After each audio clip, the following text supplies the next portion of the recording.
ఇప్పుడు ఎక్కడ ఉంది, ఆగిందా, ప్రయాణిస్తూ ఉందా, ఆయా రంగాల్లో తెలంగాణ సూచనలు ఎట్లా ఉన్నాయి అనే అంశాన్ని కూడా ప్రెస్ క్లబ్ హైదరాబాద్ తన వంతు బాధ్యతగా తీసుకొని తెలంగాణ పౌర సమాజం ముందు తెలంగాణ ఆకాంక్షల నివేదికను పెట్టబోతా ఉన్నాం. ఈ కార్యక్రమాన్ని ప్రారంభించే ముందు ప్రెస్ క్లబ్ హైదరాబాద్ ఉపాధ్యక్షులు రాజేష్ గారు, అరుణ గారు, కోశాధికారి రమేష్ వైట్ల గారు, జాయింట్ సెక్రటరీలు హరిప్రసాద్ గారు, బాబురావు గారు, ఈసీ మెంబర్లు రాజేశ్వరి కళ్యాణం గారు వేదిక మీదకి అందరూ వచ్చి ఫెలిసిటేట్ చేయాల్సింది కోరుతాం. అదేవిధంగా శంకర్ గౌడ్, శ్రీనివాసరెడ్డి, సతీబాబు గారు, అమిత్ భట్టు గారు,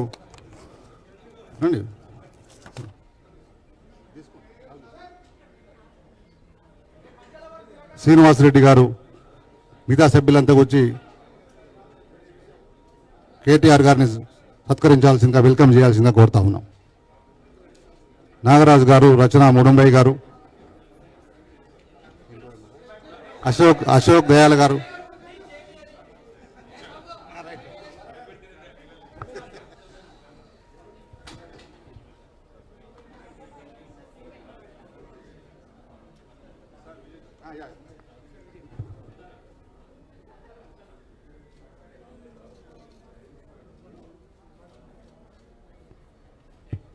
ఈ కార్యక్రమాన్ని కొనసాగించిందిగా, అదేవిధంగా ఈ కార్యక్రమానికి సమన్వయకర్తగా హిందూ పొలిటికల్ ఎడిటర్ రవికాంత్ రెడ్డి గారిని కోరుతా ఉన్నాను.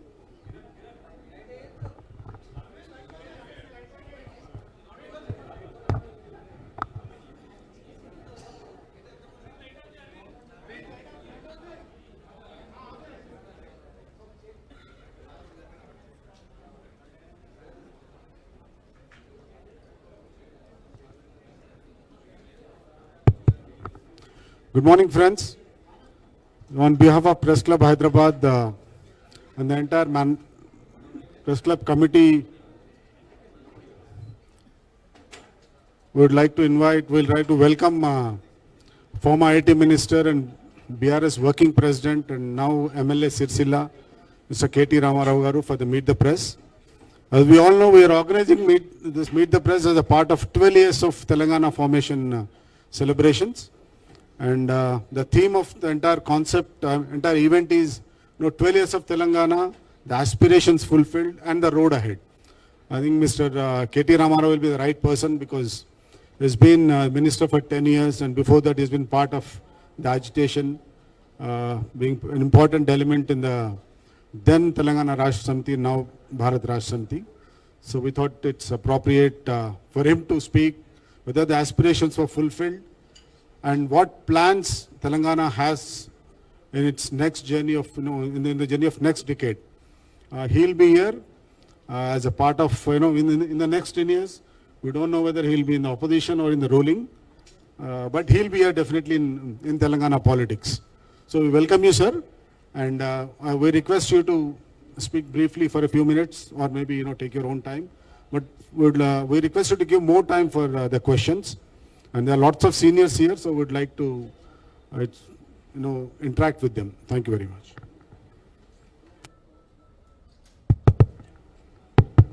Thank you.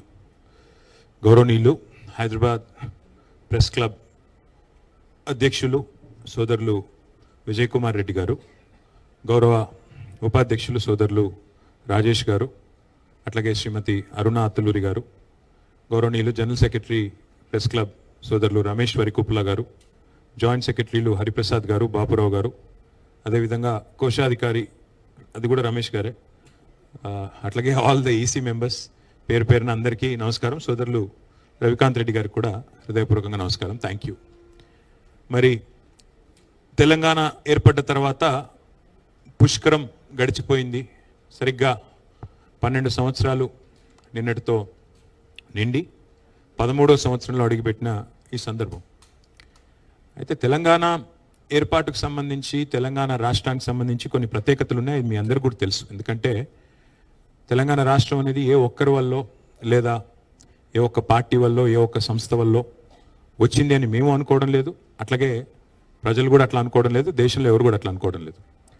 మా జర్నలిస్ట్ సోదరులు కూడా ఆనాడు మాతో పాటు తెలంగాణ జర్నలిస్ట్ ఫోరం పేరిట మీరు కూడా మాతో పాటు కదం దొక్కిన వాళ్ళు, మీరు కూడా మాతో పాటు కలిసి నడిచిన వాళ్ళు, యాజమాన్యాల లైన్లు ఎట్లా ఉన్నా మా లైన్ మాత్రం తెలంగాణ అని చెప్పి పోరాటం చేసిన ప్రతి కలం వీరుడికి కూడా ఈ ప్రెస్ క్లబ్ ద్వారా హృదయపూర్వకంగా వారికి తెలంగాణ వ్యాప్తంగా ఉన్న మా జర్నలిస్ట్ సోదరులందరికీ కూడా హృదయపూర్వకంగా నేను వారికి కూడా ధన్యవాదాలు తెలియజేస్తాను. సరే, రాష్ట్రం ఏర్పడి ఒక పుష్కరం అయింది. మరి మా పార్టీ 25 ఏళ్ల ప్రస్థానాన్ని కూడా పూర్తి చేసుకున్నది. స్వరాష్ట్ర ఆవిర్భావ సంబురాలను జరుపుకుంటున్న ఈ సందర్భంలో మరి ఈ ప్రాంత స్వాతంత్ర్యం కోసం, ఈ ప్రాంతం ఒక రాష్ట్రంగా ఏర్పడడం కోసం జరిగిన పోరాటాలను, త్యాగాలను కూడా మనం స్మరించుకోవాల్సిన బాధ్యత మన మీద ఉంటుంది. ఎందుకంటే ఇదేదో ఆషామాషిగా వచ్చిన రాష్ట్రం కాదు. ఎన్నో పోరాటాలతో, ఎన్నో త్యాగాలతో, ఎన్నో రకాల బలిదానాలతో ఏర్పడ్డ రాష్ట్రం తప్ప ఆషామాషిగా వచ్చిన రాష్ట్రం, ఏదో రొటీన్గా వచ్చిన రాష్ట్రం అంతకంటే కాదు. ఇక ప్రతిసారి మనకు ఒకటి తెలుసు, 12 ఏళ్ళు అంటే ఒక జనరేషన్, ఒక తరం మారినప్పుడు స్వరం మారుతూ ఉంటుంది. తరం మారిన ప్రతి సందర్భంలో మనం చూసినట్టయితే కొత్త కొత్త ఆలోచనలు వస్తూ ఉంటాయి, కొత్త కొత్త మరి ఆవిష్కరణలు కూడా జరుగుతూ ఉంటాయి. కానీ ఉడుకు నెత్తురితో ఉరకలెత్తే యువతరం ఎవరైతే ఉన్నారో వారు ఒకటి గుర్తుపెట్టుకోవాలి. మనకి మన తాతల కథ, తండ్రుల కథ, మన జాతి కథ తెలియకపోతే భవిష్యత్తు కూడా మనకి అర్థమయ్యే ఆస్కారం లేదు. ఎందుకంటే వాళ్ళ భారతదేశానికి స్వాతంత్రం వచ్చి 79 ఏళ్ళు దాదాపుగా. మరి భారతదేశ స్వాతంత్రం వచ్చి 79 ఏళ్ళు అయింది కదా, స్వాతంత్రానికి పూర్వం ఏముండే ఏం లేదు అన్నీ మర్చిపోదామంటే కుదరదు. ఆ స్వాతంత్రం కోసం జరిగిన పోరాటాలు, త్యాగాలు అవన్నీ కూడా మననం చేసుకుంటేనే భవిష్యత్ తరాలకు కూడా మరి స్ఫూర్తివంతంగా ఉంటుంది. అదే రకంగా తెలంగాణ విషయంలో కూడా నీ తాతల కథ, తండ్రుల కథ తెలుసుకోకపోతే నీ కథ ఏందో కూడా మరి తెలుసుకునే అవకాశం లేదు. నువ్వు పుట్టిన గడ్డ కథ, నిన్ను కన్న మట్టి కథ చదువుకోకపోతే, తెలుసుకోకపోతే కొంత నష్టం కూడా జరుగుతుంది. ఇవాళ మనం ఇతిహాసాల గురించి మాట్లాడుకుంటూ ఉంటాం, రామాయణం గురించి మాట్లాడుతూ ఉంటారు, మహాభారతం గురించి మాట్లాడుతూ ఉంటారు. ప్రతి యుగంలో, ప్రతి కథలో నాయకులు ఉంటారు, ప్రతినాయకులు ఉంటారు. అట్లాగే మరి తరాలు మారినా, స్వరాలు మారినా వాస్తవాలు మాత్రం మారవు. రామాయణం ఆనాటి త్రేతాయుగం నాటి ఇతిహాసం, మహాభారతం ద్వాపర యుగం నాటి కథ. ఎన్నో యుగాలు మారాయి, కానీ ఇంకా ఆ కథలు ఇంకా చెప్పుకుంటూనే ఉంటాం. అట్లాగే మనకు రామాయణం చదివితేనే అర్థమవుతుంది మారీచుడు చేసిన మాయలేందో, శకుని మామ పాచికలేందో మహాభారతం చదివితే తెలుస్తుంది. అట్లాగే శిఖండి పాత్ర ఏందో, సైంధవుడి పాత్ర ఏందో, ఎవరు హీరోనో, ఎవరు విలనో, ఎవరు ఏంటో, ఎవరి రోల్ ఏంటో మనకు అర్థమవుతుంది. అట్లాగే తెలంగాణ కథలో కూడా ఒక మహోన్నతమైన గతం ఉంది, మహోజ్వల చరిత్ర ఉంది. ఇక్కడ వీరుడున్నాడు, వీరోచిత గాథలున్నాయి. ఇక్కడ కూడా అమరులు ఉన్నారు, త్యాగాలు ఉన్నాయి, ద్రోహాలు ఉన్నాయి, ధోకాలు ఉన్నాయి. అట్లాగే బానిస సంఖ్యలను తెంచిన పోరాట కథ ఉంది, కథానాయకుడు కూడా ఇక్కడ ఉన్నారు.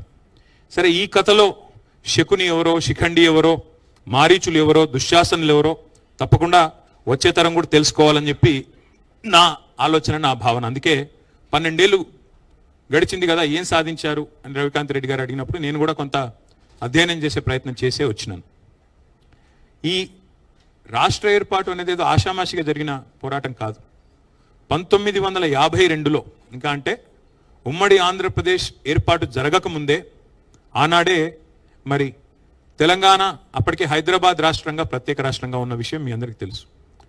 ఆ రోజుల్లోనే మరి పొరపాటున ఏమన్నా మళ్ళీ హైదరాబాద్ రాష్ట్రాన్ని ఫజల్ అలీ కమిషన్ సిఫార్సులకు వ్యతిరేకంగా, విరుద్ధంగా హైదరాబాద్ రాష్ట్రాన్ని అట్లాగే ఉంచాలని చెప్పి ఫజల్ అలీ గారు చెప్పినా కూడా దీన్నేమన్నా ఇతర ప్రాంతాలతో కలుపుతారేమో ఆందోళనతో ఆ రోజే 1952లోనే గైర్ ముల్కీ ఉద్యమం జరిగింది. ఆ రోజే అప్పుడున్న కాంగ్రెస్ ప్రభుత్వం భారతదేశంలో ఆనాడే తుపాకీల మూతతో 6గురిని బలిగొన్నది ఇదే హైదరాబాద్లోని ఆర్ట్స్ అండ్ సైన్స్ కాలేజ్ దగ్గర. 6గురు కాదు, 7గురిని బలిగొన్న విలన్ కాంగ్రెస్ పార్టీ. అట్లాగే 1956లో ప్రజల అభీష్టానికి వ్యతిరేకంగా బలవంతపు పెళ్లి చేసి ఆంధ్ర తెలంగాణ కలిపింది కూడా కాంగ్రెస్ అనే ఒక విలనే, కాంగ్రెస్ పార్టీనే. అందులో ఏమాత్రం అనుమాత్రం కూడా ఏమి అనుమానం ఎవరికి అవసరం లేదు.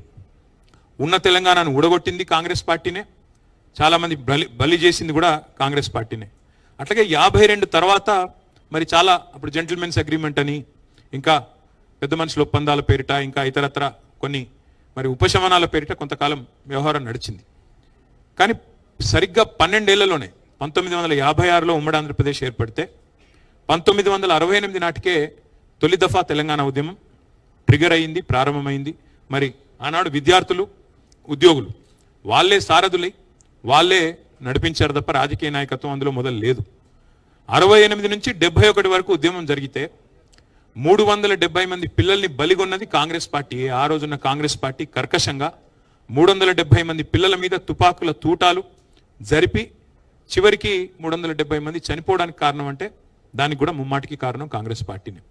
అట్లాగే 71లో జరిగిన ఎన్నికల్లో, పార్లమెంట్ ఎన్నికల్లో 14 పార్లమెంట్ స్థానాలకు కాను 11 పార్లమెంట్ స్థానాలు, ఆ రోజుల్లో 11 స్థానాలు తెలంగాణ ప్రజాసమితి బ్యానర్ మీద 11 స్థానాలు ఇచ్చి ఆ పార్టీ, కొత్త పార్టీకి మాకు తెలంగాణ కావాలి అని ఆకాంక్షను 52లో ఎట్లా అయితే చెప్పారో, 68లో ఎట్లా అయితే చెప్పారో, 71లో కూడా ప్రజలు నిర్ద్వందంగా చెప్పారు.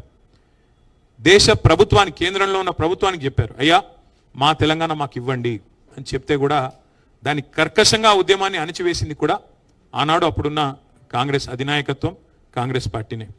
అట్లాగే మళ్ళీ 2001లో గులాబీ జెండా ఎగిరిన తర్వాత కేసీఆర్ గారు మరి పార్టీ పెట్టిన తర్వాత, టీఆర్ఎస్ అనే పార్టీ పెట్టిన తర్వాత 2004లో మా దగ్గరకు వచ్చి పొత్తు పెట్టుకొని తెలంగాణ మనోభావాలను మేము గౌరవిస్తామని చెప్పి, రాష్ట్రం ఇస్తామని చెప్పి మరి ఎన్నికల ఎజెండాలో పెట్టి, అట్లాగే తర్వాత కామన్ మినిమం ప్రోగ్రాంలో పెట్టి భారత రాష్ట్రపతితో చెప్పించి 10 ఏళ్ల పాటు మమ్మల్ని కాల్చుక తిన్నది తెలంగాణను. అల్టిమేట్గా 100,000 మంది పిల్లలు ప్రాణాలు కోల్పోవడానికి కారణం ఎవరు ఉన్నారంటే ఖచ్చితంగా తెలంగాణ కథలో నంబర్ 1 విలన్ కాంగ్రెస్ పార్టీ. అందులో ఎవరికి ఎలాంటి అనుమానం కూడా అవసరమే లేదు. కానీ వాస్తవం ఏమి? సరే, కాంగ్రెస్ 2004లో మాటిచ్చి 14 దాకా నెరవేర్చకపోయినా పోరాటాలు ఆగలేదు.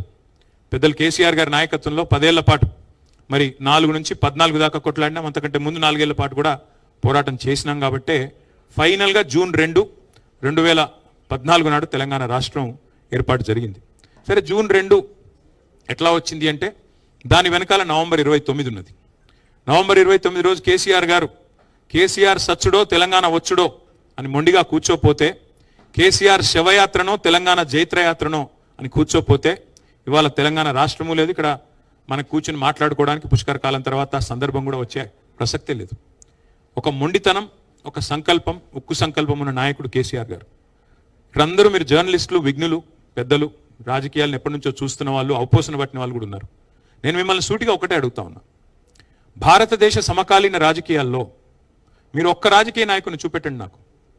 2001లో పార్టీ పెట్టినప్పుడు సమాజంలో, ప్రజల్లో ఉన్న ఒక అపనమ్మకాన్ని, అవిశ్వాసాన్ని, విశ్వాస లేమిని తొలగించడానికి నేను గనక ఎత్తిన జెండా దించితే నన్ను రాళ్లతో కొట్టి చంపే అధికారం మీకు ఇస్తున్నా అన్న ఒక్క రాజకీయ నాయకుని భారతదేశంలో మీరు నాకు దయచేసి చూపెట్టండి. అలాంటి సాహసం సామాన్యమైన సాహసం కాదు. ఆ మాట అనడానికి కూడా గుండె ధైర్యం కావాలి. అట్లాగే నేను హైదరాబాద్ నుండి బయలుదేరిపోతున్నా, ఆంధ్రప్రదేశ్ నుంచి బయలుదేరిపోతున్నా, మళ్ళీ తిరిగి తెలంగాణలోనే కాలు పెడతా అని చెప్పాలంటే కూడా గుండె ధైర్యం కావాలి, కలేజా కావాలి. అట్లాగే కేసీఆర్ సచ్చుడో తెలంగాణ వచ్చుడో, కేసీఆర్ శవయాత్రన తెలంగాణ జైత్రయాత్రన అని చెప్పాలంటే గుండె ధైర్యం కావాలి. అందుకే కేసీఆర్ గారు ఆ రోజు, ఇవాళ రియర్ వ్యూ మిర్రర్లో అన్ని క్లియర్గానే కనబడతాయి. ఇవాళ రాష్ట్రం ఏర్పడ్డ తర్వాత 12 ఏళ్ల తర్వాత ఎవరు పడితే వాళ్ళు ఏది పడితే అది మాట్లాడచ్చు. కానీ ఆ రోజు, ఆ నిమిషానికి, ఆ క్షణంలో ఉండే ఉద్విగ్నభరితమైన పరిస్థితుల్లో మరి కేసీఆర్ గారి సాహసం, ఆయనకి మొత్తం తెలంగాణ సమాజం అండగా నిలబడ్డ పద్ధతి, కేసీఆర్ గారితో పాటు మరి ఆనాడు తెలంగాణ సమాజం మొత్తం కులాలకు, మతాలకు అతీతంగా నిలబడ్డ పద్ధతి ఏదైతే ఉందో అల్టిమేట్గా మనం చూసినట్టయితే దానివల్లనే ఇవాళ తెలంగాణ రాష్ట్రం సాకారం అయ్యింది అనేది నిర్వివాదం. సరే, కాంగ్రెస్ పార్టీ మేము ఇచ్చాము అని చెప్పుకోవచ్చు. ఇవ్వక తప్పని అనివార్యత సృష్టించింది తెలంగాణ ప్రజాశక్తి, తెలంగాణలోని ప్రజా కదలికలు, ప్రజా బాహుల్యం. ఇస్తావా చస్తావా అని చెప్పి కాంగ్రెస్ మెడ మీద కత్తి పెట్టకపోతే తెలంగాణ వచ్చే సమస్య లేదు. ఇది వాస్తవం, మీకు తెలుసు, నాకు తెలుసు. కాబట్టి ఎవరు ఏమి చెప్పినా ప్రజలు మరి అల్టిమేట్గా ఒక నిర్ణయం తీసుకున్నారు.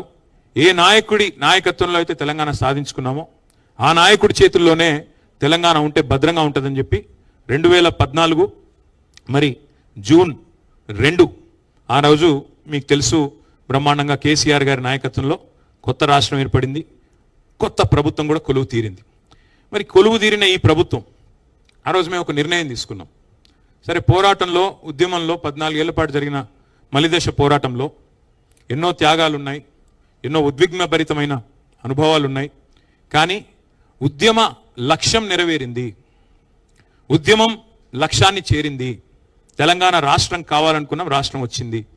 వచ్చిన ఈ రాష్ట్రంలో ఇంకా పంచాయతీలొద్దు, ప్రాంతాలుగా విడిపోయిన ప్రజలుగా కలిసి ఉండాలి. ఎందుకంటే ఎన్నో లక్షల మంది సోదరులు ఇతర రాష్ట్రాల వాళ్ళు తెలంగాణలో నివాసం ఉంటున్నారు. అది కోస్తా ఆంధ్రప్రదేశ్ కావచ్చు, రాయలసీమ కావచ్చు, కర్ణాటక కావచ్చు, తమిళనాడు కావచ్చు, కేరళ కావచ్చు, ఇంకోటి కావచ్చు, ఏ రాష్ట్రమైనా కావచ్చు.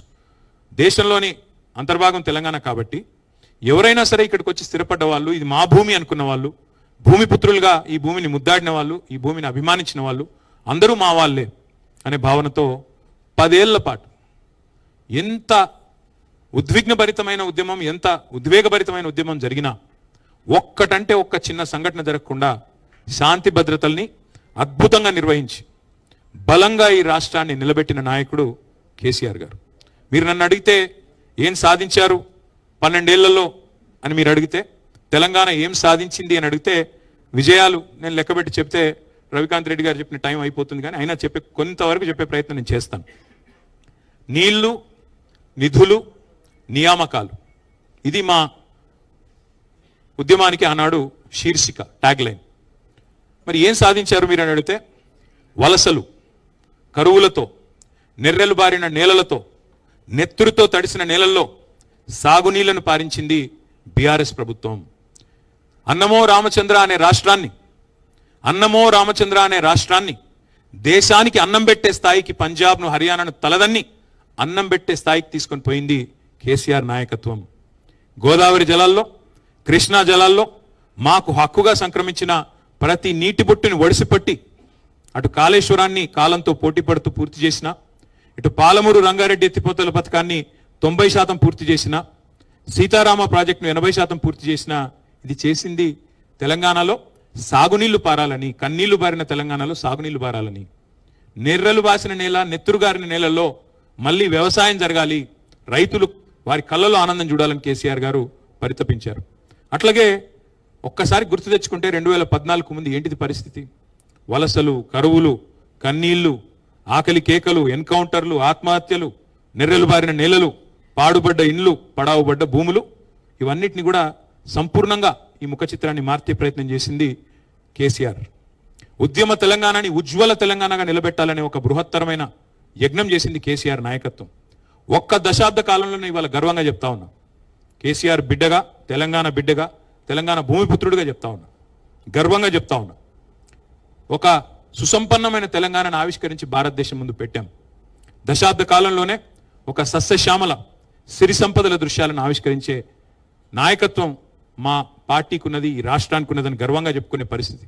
మాకు అన్నిటికన్నా ఆనందం కలిగించే ఒక సందర్భం ఏమంటే, మీకు నాయకత్వ పటిమ ఉందా తెలంగాణలో, అసలు ఆ నాయకత్వ కెపాసిటీ ఉందా అని చాలామంది అడిగేటోళ్ళు మమ్మల్ని ఉద్యమ సమయంలో. కానీ కేసీఆర్ గారి నాయకత్వం చూసిన తర్వాత మాకు కూడా ఇట్లాంటి ముఖ్యమంత్రి ఉంటే బాగుండు అని ఎవరైతే మీకు నాయకత్వ పటిమ ఉందా అని అడిగిన వాళ్ళ నోటెంబడే మాకు కూడా ఇలాంటి నాయకుడు ఉంటే బాగుండు అనే మాట అనిపించగలిగామంటే that is KCR, that is BRS, that is Telangana. అట్లాగే 1-2 కాదు, ఏమేమిటి నుంచి విముక్తి పొందినాము? నల్లగొండ జిల్లా ఫ్లోరైడ్తో తల్లడిల్లిన జిల్లా, లక్షల మంది బొక్కలు వంకరబోయిన జిల్లా, అంతకుముందు పరిపాలించిన గొప్ప గొప్ప పాలకుల వల్ల, పక్కన కృష్ణానది ఉన్నా కనీసం నీళ్ళు ఇవ్వలేని అసమర్థత వల్ల బొక్కల్లో మూలుగు చచ్చిపోయిన జిల్లా నల్లగొండ జిల్లా. అట్లాంటి నల్లగొండ జిల్లాకి శాశ్వతంగా ఫ్లోరోసిస్ అనే దరిద్రం నుంచి విముక్తి ప్రసాదించింది కేసీఆర్ గారి నాయకత్వం, మిషన్ భగీరథ అనే కార్యక్రమం ద్వారా. మగ్గాల మీద మరణ మృదంగం మోగేది తెలంగాణలో, సిరిసిల్ల కావచ్చు, జమ్మికుంట కావచ్చు, గద్వాల కావచ్చు, పోచంపల్లి. ఇవాళ దాని నుంచి విముక్తి ఇవ్వగలిగాం కేసీఆర్ గారి నాయకత్వంలో. రైతుల ఆత్మహత్యల్లో మహారాష్ట్ర, తెలంగాణ టాప్లో ఉండేది భారతదేశంలో. అట్లాంటి పరిస్థితి నుంచి చివరికి టైమ్స్ ఆఫ్ ఇండియా అనే పత్రిక రాసింది, lowest suicides in the entire country, farmer suicides Telangana అని చెప్పే పరిస్థితి తీసుకొచ్చింది కేసీఆర్ గారి నాయకత్వం. అట్లాగే ఏం విప్లవాలు సాధించారు, మీరు ఏం సాధించారు విజయాలు అంటే, దేశానికి అన్నం పెట్టే స్థాయికి పోయాం కదా. పంజాబ్ను హర్యానాను తలదన్ని దేశానికి అన్నపూర్ణగా మారింది కదా. ఒక కరువు ప్రాంతం, నీళ్లు లేక తల్లడిల్లిన ప్రాంతం, అంతకంటే గొప్ప విజయం ఏముంటుంది? అట్లాగే కరెంట్ అనేది ఉండేదే కాదు తెలంగాణలో. ఉచిత కరెంట్ అని కాంగ్రెస్ ఏదైతే పెట్టిందో ఉత్త కరెంటే, అది కరెంట్ ఉంటే కదా ఉచిత కరెంటు. అలాంటి ఉత్త కరెంటు పరిస్థితి నుంచి 24 గంటలు వ్యవసాయానికి ఉచితంగా ఇచ్చిన ఒకే ఒక్క నాయకుడు భారతదేశంలో ఈ రోజుకి 79 ఏళ్ల స్వాతంత్ర భారతదేశంలో ఒక్కడే పార్టీ, ఒక్కడే నాయకుడు, రైతుకి 24 గంటలు ఉచితంగా కరెంట్ ఇచ్చిన నాయకుడు కేసీఆర్. అది తెలంగాణ. ఇది విజయం కాదా? రైతు బంధు లాంటి పథకం, రైతుల దగ్గర డబ్బులు తీసుకున్న ప్రభుత్వాలు ఎన్నో ఉన్నాయి, భూమి శిస్తు, నీటి తీరువా. కానీ ఒక భూమిపుత్రుడుగా, ఒక రైతు బిడ్డగా, రైతు కష్టం తెలిసిన బిడ్డగా, రైతుగా కేసీఆర్ గారు రైతు బంధు అనే ఒక విప్లవాత్మకమైన పథకాన్ని తీసుకొచ్చారు. మేము అది ఎన్నికల్లో హామీ కూడా ఇవ్వలేదు. మేము ఎకరానికి 10,000 రూపాయలు ఇచ్చి 72 లక్షల మంది రైతుల ఖాతాల్లో 73,000 కోట్ల రూపాయలు వేసిన ఒకే ఒక్క నాయకుడు భారతదేశంలో కేసీఆర్. అంటే ఇదేదో లాభం ఆశించే ఇంకోటి కాదు. We work with passion. తెలంగాణని మేము ఒక ప్యాషనేట్ జాబ్గా, ఒక టాస్క్గా తీసుకున్నాం తప్ప, ఒక బాధ్యతగా తీసుకున్నాం తప్ప, అధికారాన్ని ఒక ఆలంబనగా చేసుకుని ఏదో చేద్దాం అనే ప్రయత్నం మేము ఎన్నడూ చేయలేదు. ఇంకొక మాటలో చెప్పాలంటే నీళ్లు, నిధులు, నియామకాలు, నిధుల విషయానికి వస్తే మేము బాధ్యత తీసుకున్న నాడు తెలంగాణ యొక్క తలసరి ఆదాయం, భారతదేశంలో తెలంగాణ యొక్క తలసరి ఆదాయం 94,000 రూపాయలు. మేము బాధ్యతల నుంచి ర్యాంక్ 12, భారతదేశంలో నెంబర్ 12 ర్యాంక్ పర్ క్యాపిటల్ ఇన్కంలో మేము బాధ్యత తీసుకున్న నాడు, మేము బాధ్యత నుంచి వైదొలిగిన నాడు డిసెంబర్ 3, 2023లో తెలంగాణ యొక్క ర్యాంక్ నెంబర్ 1, 3,47,000 రూపాయల తలసరి ఆదాయంతో భారతదేశంలోనే అగ్రభాగాన్ని నిలబెట్టింది కేసీఆర్ గారి నాయకత్వం, బీఆర్ఎస్ నాయకత్వం. మేము బాధ్యత తీసుకున్న నాడు gross state domestic product GSDP 4.5 లక్షల కోట్లుంటే మేము దిగిపోయే నాడు 15 లక్షల కోట్లు. మధ్యలో కరోనా వచ్చింది 2 ఏళ్ళు, అయినా ఎక్కడా కూడా ఆగలేదు. ఒక అమోఘమైన ఆర్థిక విప్లవాన్ని సృష్టించింది కేసీఆర్ నాయకత్వం. 200 ఉన్న గురుకుల పాఠశాలల్ని 1022 గురుకులాలకు తీసుకెళ్లింది కేసీఆర్ గారి నాయకత్వం. 6.5 లక్షల మంది పిల్లలకి విద్యా బుద్ధులు, SC, ST, BC మైనారిటీ పిల్లలు, చదువుకి దూరంగా ఉన్న వర్గాల పిల్లలకి మరి ఒక్కొక్క విద్యార్థి మీద 1,20,000 రూపాయలు ఖర్చు పెట్టి IITల్లో, IIMలో, NITల్లో, టాప్ ఇంజనీరింగ్ కాలేజీలలో, టాప్ మెడికల్ కాలేజీలలో సీట్లు వచ్చే విధంగా చేసింది కేసీఆర్ గారి నాయకత్వం, బీఆర్ఎస్ నాయకత్వం. అట్లాగే భారతదేశంలోనే ఒకే ఒక్క రాష్ట్రం, ప్రతి జిల్లాలో 33 జిల్లాలు ఉంటే 33 జిల్లాల్లో ఒక్కొక్క జిల్లాలో ప్రభుత్వ మెడికల్ కాలేజు, అదే జిల్లాలో ప్రభుత్వ నర్సింగ్ కాలేజ్ ఉన్న ఒకే ఒక్క రాష్ట్రం తెలంగాణ. తెలంగాణ ఏర్పడక ముందు మొత్తం తెలంగాణ ప్రాంతంలో ఉన్నది 5 మెడికల్ కాలేజీలు. అందులో స్వాతంత్రం రాకపూర్వమే ఉన్నది ఉస్మానియా, గాంధీ. తర్వాత వచ్చింది కేవలం కాకతీయ, రిమ్స్, నిజామాబాద్లో వచ్చిన ఇంకో యూనివర్సిటీ, తెలంగాణ యూనివర్సిటీ. కానీ కేసీఆర్ గారి నాయకత్వంలో ఇవాళ ఒక తెల్లకోటు విప్లవాన్ని సృష్టించింది తెలంగాణ ప్రభుత్వం. ప్రతి జిల్లాలో ఒక మెడికల్ కాలేజ్ ఈ దేశంలో ఎక్కడా లేదు. కేసీఆర్ కిట్తో మాతా శిశు మరణాలు తగ్గించాం. ఇన్లాండ్ ఫిషరీస్లో, జనరల్గా చేపల పెంపకం, రొయ్యల పెంపకం అంటే అంతా కోస్తాంధ్ర అనుకుంటారు, కానీ ఇన్లాండ్ ఫిషరీస్లో number 1 state in the country Telangana under KCR. నా కవిత్వం కాదు, ఇవన్నీ డేటా స్టాటిస్టిక్స్ మీరు గూగుల్లో కొడితే మీకే వస్తుంది. ChatGPTని అడిగితే ChatGPT కూడా చెప్తుంది. మేము బాధ్యత తీసుకున్న నాడు ఒక అనుమానం ఉండేది హైదరాబాద్ మీద. ఇక్కడికి కొత్త పరిశ్రమలు రావడమేమో కానీ ఉన్న పరిశ్రమలు పోతాయంట కదా, పెట్టుబడులు తరలిపోతాయంట కదా అని ఒక అనుమానం నీడలు. 3 లక్షలు ఉండేది IT కొలువులు, 10 లక్షలకు తీసుకొని పోయాం. టు బి ప్రిసైజ్ 9.5 lakhs తీసుకొని పోయింది కేసీఆర్ గారి నాయకత్వం. భారతదేశంలోనే అమోఘమైన IT విప్లవాన్ని, fastest growing state in the entire country, బెంగళూరును తలదన్నాం 3 సార్లు. ఇది భారతదేశంలో ఎవరు చేయని ఫీట్ అది. అట్లాగే 1-2 కాదు, విశ్వవిఖ్యాత కంపెనీలకు తెలంగాణని చిరునామాగా మార్చాం. అమెజాన్ కావచ్చు, గూగుల్ కావచ్చు, మెటా కావచ్చు, యాపిల్ కావచ్చు, ఊబర్, సేల్స్ ఫోర్స్, ఇంకా చెబుతూ చాలా ఉన్నాయి. వాటన్నిటినీ హైదరాబాద్కి రప్పించాము. అల్టిమేట్గా హైదరాబాద్ని ప్రపంచ పటంలో అద్భుతంగా మార్కెటింగ్ చేసి తెలంగాణ అంటే తెలియని వాళ్ళకి తెలంగాణను పరిచయం చేశాం. సాగునీటి రంగం ఇప్పుడే నేను చెప్పాను, ఇంకొక మాటలో చెప్తాను. తెలంగాణ రాకపూర్వం ఇక్కడ సాగునీటి విస్తీర్ణం 1,31 లక్షల ఎకరాలు. 2014లో సాగు విస్తీర్ణం పంటలు పండింది 1,31 లక్షల ఎకరాల్లో. కానీ 2023 నాటికి మేము దిగిపోయే నాటికి 2,87 29 లక్షలకు సాగు విస్తీర్ణం చేరింది అంటే దాని వెనకాల ఉన్నది మరి మిషన్ కాకతీయ, కాళేశ్వరం లాంటి ప్రాజెక్టు, అదేవిధంగా పెండింగ్ ప్రాజెక్టులను రన్నింగ్ ప్రాజెక్టులుగా మార్చడం, వీటన్నిటి వల్ల ఈ సాగునీటి విప్లవం కూడా వచ్చింది. ఇక గ్రామాలు ఆదర్శ గ్రామాలుగా వెలిసిలాయి. ఒక గంగదేవిపల్లి ఉండేది తెలంగాణ ఏర్పడక ముందు, ఒకటే ఒక్క గంగదేవిపల్లి ఆదర్శ గ్రామం అంటే. కానీ తెలంగాణ ఏర్పడిన తర్వాత top 20 villages in the country ఎక్కడ, బెస్ట్ విలేజెస్ ఎక్కడ అని కేంద్ర ప్రభుత్వం అవార్డులు ఇస్తే, కేంద్ర rural development ministry 19 were from Telangana. జాతీయ పంచాయతీరాజ్ దినోత్సవం రోజు 30% అవార్డులు, 3% జనాభా ఉండే రాష్ట్రం 30% అవార్డులు కొట్టింది. That is Telangana. పల్లె ప్రగతి అనే కార్యక్రమం ద్వారా ట్రాక్టర్లు, ట్రాలీలు, వైకుంఠధామాలు, పల్లె ప్రకృతి వనాలు, నర్సరీలు, అవార్డుల పంట పండించి పల్లె ప్రగతి ద్వారా ఒక విప్లవాన్ని, గ్రామ స్వరాజ్య విప్లవాన్ని సాధించింది కేసీఆర్ నాయకత్వం. భూమిపుత్రులుగా తెలంగాణ సాధించుకున్న తర్వాత ఇక్కడి పేదల మీద అభిమానంతో, ఇక్కడి పేద ప్రజల మీద మమకారంతో ఎన్నో మానవీయమైన పథకాలు తెచ్చుకున్నాం. 200 రూపాయల పెన్షన్ ఉండే తెలంగాణ వచ్చినప్పుడు దాన్ని 2000 చేసుకున్నాం. 2000 రూపాయలు చేసుకున్నాం. 46 లక్షల మందికి ఆసరగా నిలబడ్డాం. అట్లాగే ఒకటి కాదు, రెండు కాదు, what Telangana does today India does tomorrow అనే విధంగా, ఇండియా ఫాలోస్ టుమారో అనే విధంగా తెలంగాణ ఆచరిస్తుంది, దేశం అనుసరిస్తుంది అనే పద్ధతుల్లో దేశానికే పరిపాలనలో కొన్ని కొత్త పాఠాలు కూడా నేర్పింది తెలంగాణ. ఇది వాస్తవం. రైతు బంధు అని మనం పెడితే 2015లో మోడీ గారు 2018లోనో 17లోనో పిఎం కిసాన్ సమ్మాన్ అని చెప్పి రైతు బంధును కాపీ కొట్టి వాళ్ళు పెట్టుకున్నారు. ఒక 12 రాష్ట్రాల్లో పెట్టుకున్నారు. కాలియా పేరిట ఒక రాష్ట్రంలో, కృషి బంధు పేరిట ఒక రాష్ట్రంలో రైతు బంధు పథకం దేశానికే ఆదర్శంగా మారింది. మిషన్ భగీరథ పేరిట ఇంటింటికి నీళ్లు మనమిస్తే దేశానికి ఆదర్శంగా మారి హర్ ఘర్ జల్ అనే పథకం వచ్చింది. మిషన్ కాకతీయ అని మనం ప్రారంభిస్తే అమృత్ సరోవర్ అని చెప్పి కేంద్ర ప్రభుత్వం కాపీ కొట్టి వాళ్ళు కూడా పెట్టుకున్నారు. Imitation is the best form of flattery అంటారు. కాబట్టి definitely what Telangana has done is contributed to the nation. We are less than 3% of India, కానీ we contribute to 5% of India's GDP. We contribute to nation building. జాతి నిర్మాణంలో ఒక కీలకమైన పాత్ర పోషించింది తెలంగాణ. నేను ఇప్పుడు చెప్పింది ఏదైనా తప్పు అని రుజువు ఎవరైనా చేయగలుగుతారా నేను సవాల్ చేస్తా ఉన్నా ప్రెస్ క్లబ్ వేదిక. అది కాంగ్రెస్ మిత్రులు కావచ్చు, బీజేపీ మిత్రులు కావచ్చు. ఇవాళ మీరు దేశంలో చాలా రాష్ట్రాల్లో అధికారంలో ఉన్నారు. తెలంగాణ సాధించిన ప్రగతి కంటే కేసీఆర్ గారి నాయకత్వంలో భారతదేశంలో ఏ రాష్ట్రమైనా గనక మాకంటే ఎక్కువ సాధించింది అని మీరు రుజువు చేస్తే నేను శాశ్వతంగా రాజకీయాల నుంచి తప్పుకుంటా. That is my open challenge to both Congress and BJP. మీరు ఇవాళ పరిపాలిస్తున్న 25-26 రాష్ట్రాల్లో ఎక్కడైనా ఒక రాష్ట్రంలో ఇంతకంటే ఎక్కువ చేశామని మీరు చూపెడితే నేను శాశ్వతంగా రాజకీయాల నుంచి తప్పుకుంటాను. గణాంకాలతో సహా నేను చెప్తా ఉన్నా. నేనేమి కాకి లెక్కలు చెప్పట్లేదు, కాకి లెక్కలు చెప్తా ఉన్నా.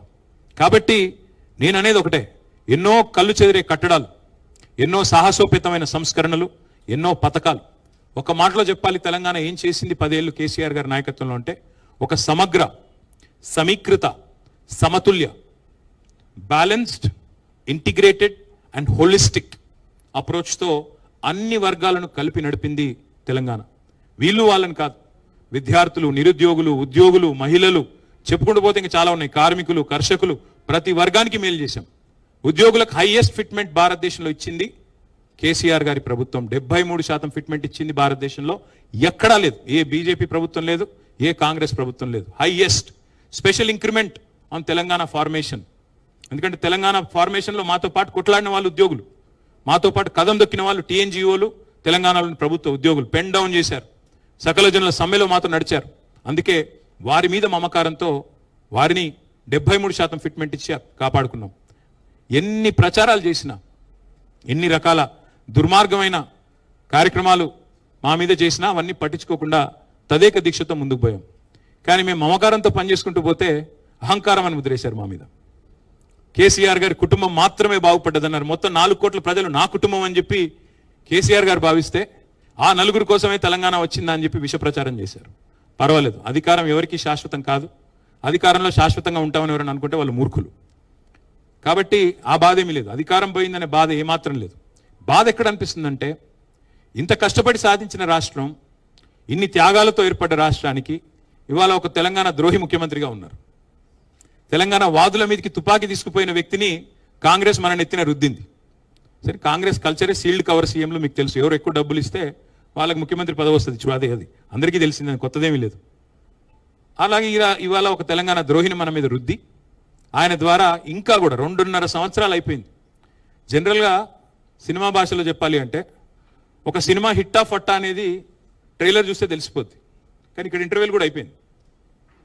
First half over, first half disaster, second half even ముగ్గురు డిజాస్టర్ పక్కా. కాబట్టి ఇంకా పెద్దగా చూడ్డానికి కానీ ఇంకోటి కానీ ఏం లేదు. అన్నం ఉడికిందా లేదా అని తెలుసుకోవడానికి ఒక్క మెతుకు ముట్టుకుంటే చాలు కదా. మరి 2.5 సంవత్సరాలైంది. ముఖ్యమంత్రి గారు మాట్లాడే అపసవ్యపు మాటలు ఏంటుంటే ఏడవాలో నవ్వాలో తెలవట్లేదు. 100 రోజులు 6 గ్యారంటీలని పనికిమాలిన ప్రచారాలు చేసిందే మీరు.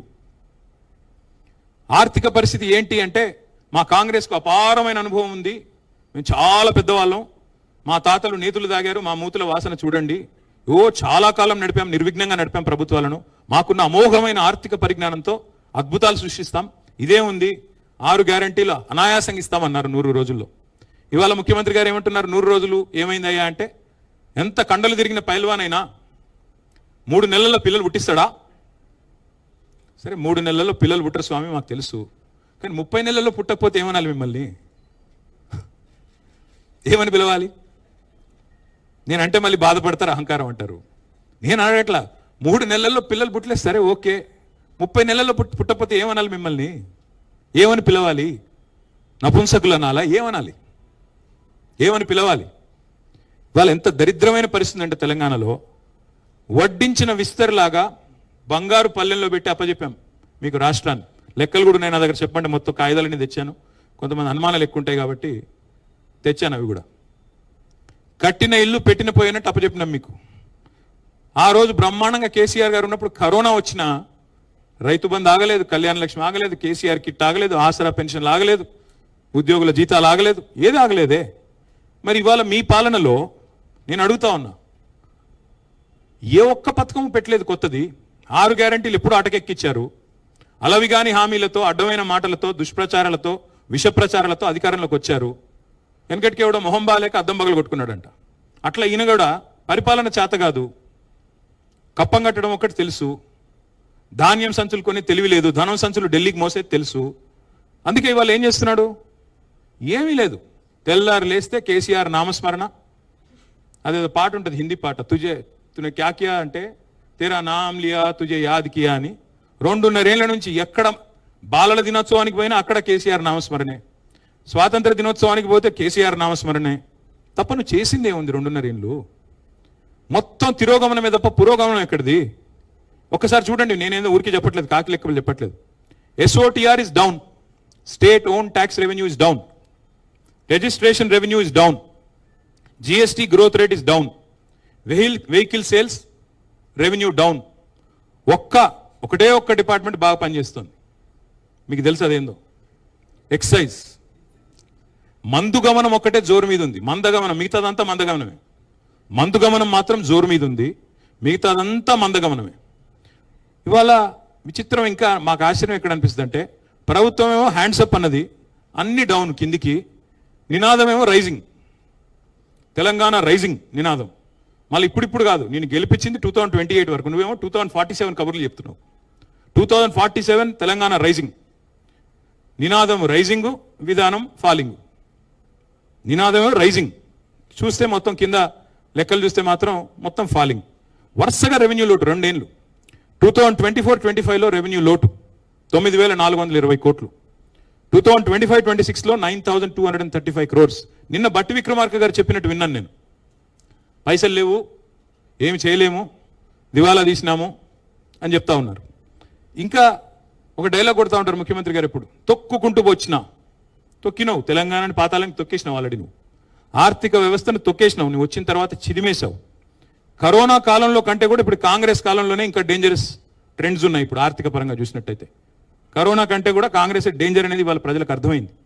స్వయం పాలనలో తెలంగాణ స్వయం పోషకంగా ఎదిగింది. 84% స్టేట్ ఓన్ ట్యాక్స్ రెవెన్యూస్తో highest SOTR in the country Telangana. కేంద్రం దిక్కులు చూసే అవసరం లేకుండా తీర్చిదిద్దారు కేసీఆర్. తెలంగాణ స్వయం పోషక రాష్ట్రంగా తన కాళ్ళ మీద, మేము సెల్ఫ్ డబ్బాలు కొట్టుకోలేదు, సెల్ఫ్ రిలయంట్గా ఎదిగాం. సెల్ఫ్ డబ్బాలు కొట్టుకోకుండా సెల్ఫ్ రిలయంట్గా తెలంగాణ ఉండాలని ప్రయత్నం చేశాం. అందుకే దేశంలో హైయెస్ట్ ఎస్ఓటిఆర్ తెలంగాణ. ఇవాళ చూస్తే మరి ఒకటిగా నేను చెప్పమంటే లెక్కలు చాలా ఉన్నాయి. 23-24 నాటికి ఎస్ఓటీఆర్లో మరి దేశంలో నెంబర్ 1 తెలంగాణ. 10 ఏళ్ళు టాప్ స్టేట్ ఆర్థిక పరంగా చూసినట్టయితే. మరి ఇప్పుడు గత 2.5 ఏళ్ళు కాంగ్రెస్ ఏళ్ళలో ఏం జరిగింది? 2023లో ఎస్ఓటీఆర్ 1,11,798. నెక్స్ట్ ఇయర్ పెరగాలి జనరల్గా అయితే. నెక్స్ట్ ఇయర్ ఏం జరిగింది? 24-25కి పెరగాల్సింది పోయి 1,09,000 కోట్లు. 1,11,000 ఉన్నది, 1,09,000 కోట్లు అంటే ఇంకా 2,000 కోట్లు తగ్గింది. ఇక 26లో మరి ఏమవుతుందో చూడాలి. ఎందుకు చెప్తా ఉన్నా అంటే జిఎస్టీలో ఇదే పరిస్థితి, అక్కడ కూడా డౌను, రిజిస్ట్రేషన్ ఆదాయం డౌను. అట్లాగే అన్ని రంగాల్లో మీరు ఏ రంగం అన్నా తీసుకోండి, డౌన్ తప్ప పైకి లేదు. ముఖ్యమంత్రి గారు రాష్ట్ర ప్రభుత్వం అడ్వర్టైజ్మెంట్లు ఇస్తూ ఉంది. ఏమని? నిన్న ఇంకోటి విచిత్రం, భట్టి విక్రమార్క గారు పైనేమో పేపర్లో ఆర్థిక పరిస్థితి బాగాలేదు, కింద చూస్తేనేమో అరపేజ్ ప్రకటన. మళ్ళీ ఆర్థిక పరిస్థితి బాగాలేదు, కింద అరపేజ్ ప్రకటన. మీ ముఖారవిందాలు ఎందుకు అక్కడ? మరి కొద్దిగా దుబారా చేయకుండా కాపాడొచ్చు కదా, అది మాత్రం లేదు. అట్లా ఇంకా విచిత్రం, మమ్మల్ని మాట్లాడితే ముఖ్యమంత్రి గారు అనే మాట కేసీఆర్ గారు అప్పులపాలు చేసిపోయారు. పార్లమెంట్ సాక్షిగా కేంద్ర ప్రభుత్వం ఆర్బీఐ చెప్పింది కదా, ఇంకా సిగ్గు లేకుండా ఎన్ని రోజులు అబద్ధాలు చెప్తారు? ఒక మంత్రి గారేమో 6 లక్షల కోట్ల అప్పు అంటాడు, ఇంకొక ఆయన 8 లక్షల కోట్ల అప్పు అంటాడు, ఇంకొక ఆయన 10 లక్షల కోట్ల అప్పు అంటాడు. వాళ్ళ నోరికి ఎంత వస్తే అంత మొక్కాల. మంత్రులు, క్యాబినెట్లో ఉండే మంత్రులకే సయోధ్య లేదు, శృతి లేదు. ఒక ఆయనేమో 60,000 ఉద్యోగాలు ఇచ్చామంటారు ముఖ్యమంత్రి గారు, 70,000 ఉద్యోగాలు ఇచ్చామని పొన్నం ప్రభాకర్ గారు అంటారు, 80,000 ఉద్యోగాలు ఇచ్చామని శ్రీధర్ బాబు గారు చెప్తారు. లేదు 1,00,000 ఉద్యోగాలు ఇచ్చామని చెప్పి మహేష్ కుమార్ గౌడ్ గారు చెప్తున్నారు. వాళ్ళ ప్రభుత్వానికి పార్టీకి శృతి లేదు, లయ లేదు. క్యాబినెట్లో ఉండే సహచరుల మధ్యన కూడా ఇవాళ కనీసం సయోధ్య లేదు. ఇది వాస్తవం. అది అప్పుల విషయంలో అంతే అబద్ధాలు, ఉద్యోగాల విషయంలో అంతే అబద్ధాలు. కానీ ఒకటి మాత్రం దివ్యంగా చేస్తున్నారు. మేము మొత్తం 10 ఏళ్లలో 9.5 ఏళ్లలో చేసిన అప్పు 2.8 lakh crores, 2,80,000 కోట్లు. ఇది నా లెక్క కాదు, ఆర్బీఐ లెక్క, కేంద్ర ప్రభుత్వం పార్లమెంట్లో చెప్పిన లెక్క. తెలంగాణ రాష్ట్రం ఏర్పడ్డ నాడు 72,000 కోట్ల అప్పుతో మన ప్రయాణం ప్రారంభమైంది. వారసత్వంగా మాకు సంక్రమించింది 72,000 కోట్ల అప్పు. మేము దిగిపోయినాడు 3,50,000 కోట్ల అప్పు. అంటే మేము చేసింది మధ్యలో పాత అప్పులు కట్టంగా, కొత్త అప్పులు తేయంగా, నికరంగా చూస్తే మేము చేసింది 2,80,000 కోట్ల అప్పు. 9.5 ఏళ్లలో మేము చేసింది సంవత్సరానికి 30-35,000 కోట్ల చొప్పున. మా అప్పు 2,80,000 కోట్లు. మరి ఏం చేసాము అప్పు చేసి? ఒక కాళేశ్వరం ప్రాజెక్టు కట్టాం 1,00,000 కోట్లతో. ఒక పాలమూరు రంగారెడ్డి ఎత్తిపోతల పథకాన్ని 30,000 కోట్లతో 90% పూర్తి చేశాం. సీతారామ ప్రాజెక్టు 80% పూర్తి చేశాం. అట్లాగే 73,000 కోట్లు రైతుల ఖాతాల్లో వేశాం. జిల్లాకు ఒక మెడికల్ కాలేజీ పెట్టాం. అస్తవ్యస్తంగా ఉన్న కరెంటు సరఫరాని దివ్యంగా చేసి, మా మిర్యాలగూడ మాజీ ఎమ్మెల్యే భాస్కర్ గారు ఇక్కడే ఉన్నారు, దామెరచెర్లలో భారతదేశంలోనే అతిపెద్దదైన అల్ట్రా మెగా పవర్ ప్రాజెక్టు 35,000 కోట్ల రూపాయలతో కట్టాం. ఏం చేశారు కేసీఆర్ అప్పు చేసి అంటే 15 లక్షల మంది ఆడపిల్లల పెళ్లిళ్ళు చేశారు, కళ్యాణ లక్ష్మి షాదీ ముబారక్ ఇచ్చి. 15 లక్షల మంది పిల్లలకి కేసీఆర్ కిట్లు ఇచ్చారు, 1000 గురుకుల పాఠశాలలు పెట్టారు, ప్రతి జిల్లాలో కలెక్టరేట్ కట్టారు, ప్రతి జిల్లాలో ఎస్పీ ఆఫీస్ కట్టారు, కొత్త జిల్లాలు, కొత్త మండలాలు, కొత్త రెవెన్యూ డివిజన్లు, కొత్త మున్సిపాలిటీలు, తాండాలు, పంచాయతీలు, ఇవన్నీ చేసింది కేసీఆర్. నేను అడుగుతా ఉన్నా రేవంత్ రెడ్డి గారిని, అప్పులు చేయడంలో మాత్రం ఇవాళ రేవంత్ రెడ్డి గారి ప్రభుత్వం కొత్త రికార్డులు సృష్టిస్తున్నది. 50% టైం అయింది రేవంత్ రెడ్డి గారి ప్రభుత్వానికి. 4 లక్షల కోట్ల అప్పు చేసింది ఇప్పటికి. మేము మొత్తం 9.5 ఏళ్లలో చేసిన అప్పు 2,80,000 కోట్లు అయితే, రేవంత్ రెడ్డి గారి ప్రభుత్వం ఇప్పటికి చేసిన అప్పు 4 లక్షల కోట్లు 2.5 ఏళ్లలో. ఏం చేశారు మరి? 4 లక్షల కోట్ల అప్పు చేసి రైతు బంధు ఇచ్చావా? యూరియా ఇచ్చావా? 4,000 పెన్షన్ అన్నావు 100 రోజుల్లో ఇచ్చినావా? మహిళలకు 2,500 ఇస్తాను ఇచ్చావా? దివ్యాంగులకు 6,000 అన్నావు ఇచ్చావా? నిరుద్యోగులకు 4,000 భృతి అన్నావు ఇచ్చినావా? 2 లక్షల ఉద్యోగాలు మొదటి సంవత్సరంలో ఇస్తా అన్నావు ఇచ్చావా? ఏదీ లేదు. ఇంకోటి ఇంకా విచిత్రమైన విషయం, అప్పులు బ్రహ్మాండంగా చేస్తున్నారు, రెండో వైపు పరిమితికి మీరి అప్పులు చేస్తున్నారు. ఇంకా విచిత్రమైన విషయం, ల్యాండ్ ఆక్షన్లు బ్రహ్మాండంగా జరుగుతున్నాయని ప్రకటనలు. 234 కోట్లకు 35 కోట్లకు ఎకరం పోయిందని చెప్తున్నారు. మరి ఆ డబ్బులన్నీ ఎక్కడ పోతున్నాయి? ఆ డబ్బులతో ఎందుకు నువ్వు చెప్పిన గ్యారంటీలు, 420 హామీలు, 13 డిక్లరేషన్లు ఎందుకు అమలు చేయవు? ఎక్కడ పోతున్నాయి డబ్బులన్నీ? 4 లక్షల కోట్ల డబ్బులు. ఉద్యోగులకు పిఆర్సీ ఇవ్వవు, పెన్షనర్లకు రిటైర్మెంట్ బెనిఫిట్లు ఇవ్వవు, పోనీ మా జర్నలిస్టులకు ఇంటి స్థలాలు ఇవ్వవు, అన్నీ నువ్వే కదా ఇచ్చిన హామీలు, ఏది అమలు చేయలేదు ఇప్పటివరకు. ఏ ఒక్కటి మీరు ఇచ్చింది 420 హామీల్లో. ఇవాళ ఈ రోజుకి మీరు చూస్తే అప్పుల పరంగా చూస్తే ఈ ఏడాది లక్ష్యం తెలంగాణ ప్రభుత్వంది 55,000 కోట్ల అప్పు, కానీ ఇప్పటికే 78,000 కోట్లు తెచ్చారు. అంటే 23,000 కోట్లు ఎక్స్ట్రా అప్పు తెచ్చారు ఆల్రెడీ. ఇది నా లెక్కలు కాదు. మీరు కావాలంటే దీన్ని నన్ను you can hold me to scrutiny, you can call any of the financial experts, మీరు పిలవండి, నేను కూడా వస్తాను. ఇవన్నీ కూడా కాగ్ ఆడిటెడ్ లెక్కలు. ఇంకా దరిద్రమైన పరిస్థితి ఏంటంటే, నాకు ఇక్కడ కాగ్ది కూడా సమాచారం ఉంది, మీకు ఇస్తాను కావాలంటే. I leave the entire set with press club, you can cross check me. ఎంత పచ్చి అబద్ధాలు ముఖ్యమంత్రి డిప్యూటీ సీఎం చెప్తున్నారంటే, మీరు తెచ్చిన అప్పుకు మిత్తిలు కట్టడానికి సరిపోతుంది అంటాడు. నేను ఎంత కడుతున్నారా అని చెప్పి కాగ్ లెక్కలు తీసిన. నెలకు 2,000 కోట్లకు మించి ఎన్నడూ కట్టలేదు. 2,000, 2,500 కోట్లు యావరేజ్గా. కానీ చెప్పేది ఎట్లా చెప్తున్నారు, నెలకు 6,000 కోట్లు. థ్యాంక్ యూ రమేష్ భాయ్. నెలకు 6,000 కోట్లు అని అబద్ధాలు, పచ్చి అబద్ధాలు. 6,500 కోట్లని కాగు చెప్పేది ఒకటి, ఈ కాకి లెక్కలు ఒకటి, వీళ్ళవి కాంగ్రెస్ లెక్కలు ఒకటి. ఇంకా నేను చెప్పాలంటే చాలా ఉంది, కానీ నేను ఎక్కువ ఇంకా ఈ లెక్కల జోలికి పోను. కానీ ఒకటి మాత్రం పక్కా, ఇవాళ తెలంగాణకు మళ్ళీ ముప్పు పొంచి ఉంది. కాంగ్రెసు ఇవాళ ఎట్లా తయారైందంటే, ఈ రాష్ట్రంలో మోడీ గారు తానా అంటే వీళ్ళు తందానా అంటున్నారు. మా మెడ మీద కత్తి పెట్టి ఆనాడు మీరు మోటార్లకు మీటర్లు పెడతారా సస్తారా, లేకపోతే 30,000 కోట్ల లోను మేము ఇవ్వము, FRBM లిమిట్స్ పెంచము అంటే కేసీఆర్ గారు అది వదులుకున్నారు. కానీ ఇవాళ రేవంత్ రెడ్డి గారి ప్రభుత్వం RDSS అనే స్కీమ్లో చేరింది. చేరడం వల్ల ఏం చెప్తుంది ఇప్పుడు వాళ్ళు, మేము పెట్టము మోటార్లకు మీటర్లని ముఖ్యమంత్రి గారు పైకి చెప్తున్నారు. కానీ ఏం చెప్తున్నారు, ట్రాన్స్ఫార్మర్లకు పెడతామని చెప్తున్నారు. ఈ రాష్ట్రంలో ఈరోజు 5 లక్షల ట్రాన్స్ఫార్మర్లు ఉన్నాయి, 30 లక్షల మోటార్లు ఉన్నాయి, వ్యవసాయ మోటార్లు నేను చెప్పేది.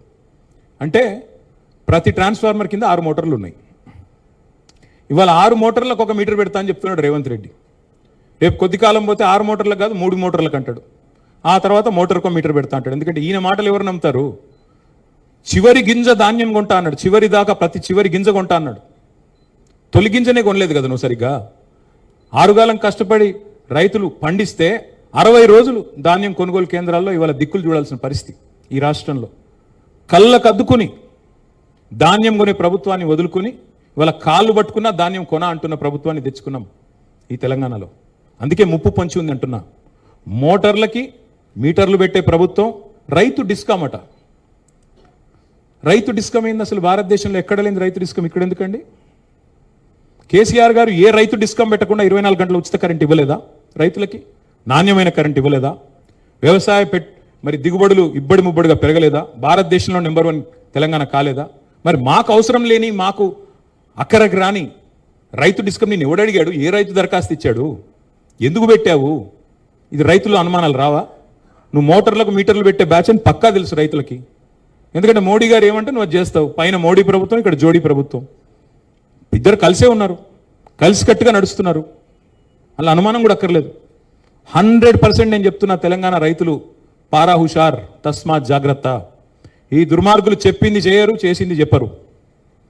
చెప్పారు కదా రైతు డిక్లరేషన్లో కౌలు రైతులకు రైతు బంధు ఇస్తానని ఇచ్చిండా? రైతు కూలీలకు ఇందిరమ్మ ఆత్మీయ భరోసా అన్నాడు ఇచ్చిండా? రైతు భరోసా 15,000 ఇస్తానని ఇచ్చిండా? 2 లక్షల రుణమాఫీ చేసిండా? ఏది చేసిండే నేను మాట నమ్ముతారు మీరు? అందుకే నేను అంటున్నా ముప్పు పొంచే ఉన్నది. నేను మాత్రం ఒకటే చెప్పదలుచుకున్నా చివరికి ముగించే ముందు. మా పార్టీకి మొన్ననే 25 సంవత్సరాల నుండి 26 సంవత్సరాలు అడుగుపెట్టాం. అట్లాగే తెలంగాణ 12 ఏళ్ళు నుండి 13 సంవత్సరాలు అడుగుపెట్టింది. ఉర్రూతలూగించిన 14 ఏళ్ల ఉద్యమాన్ని చూశాం.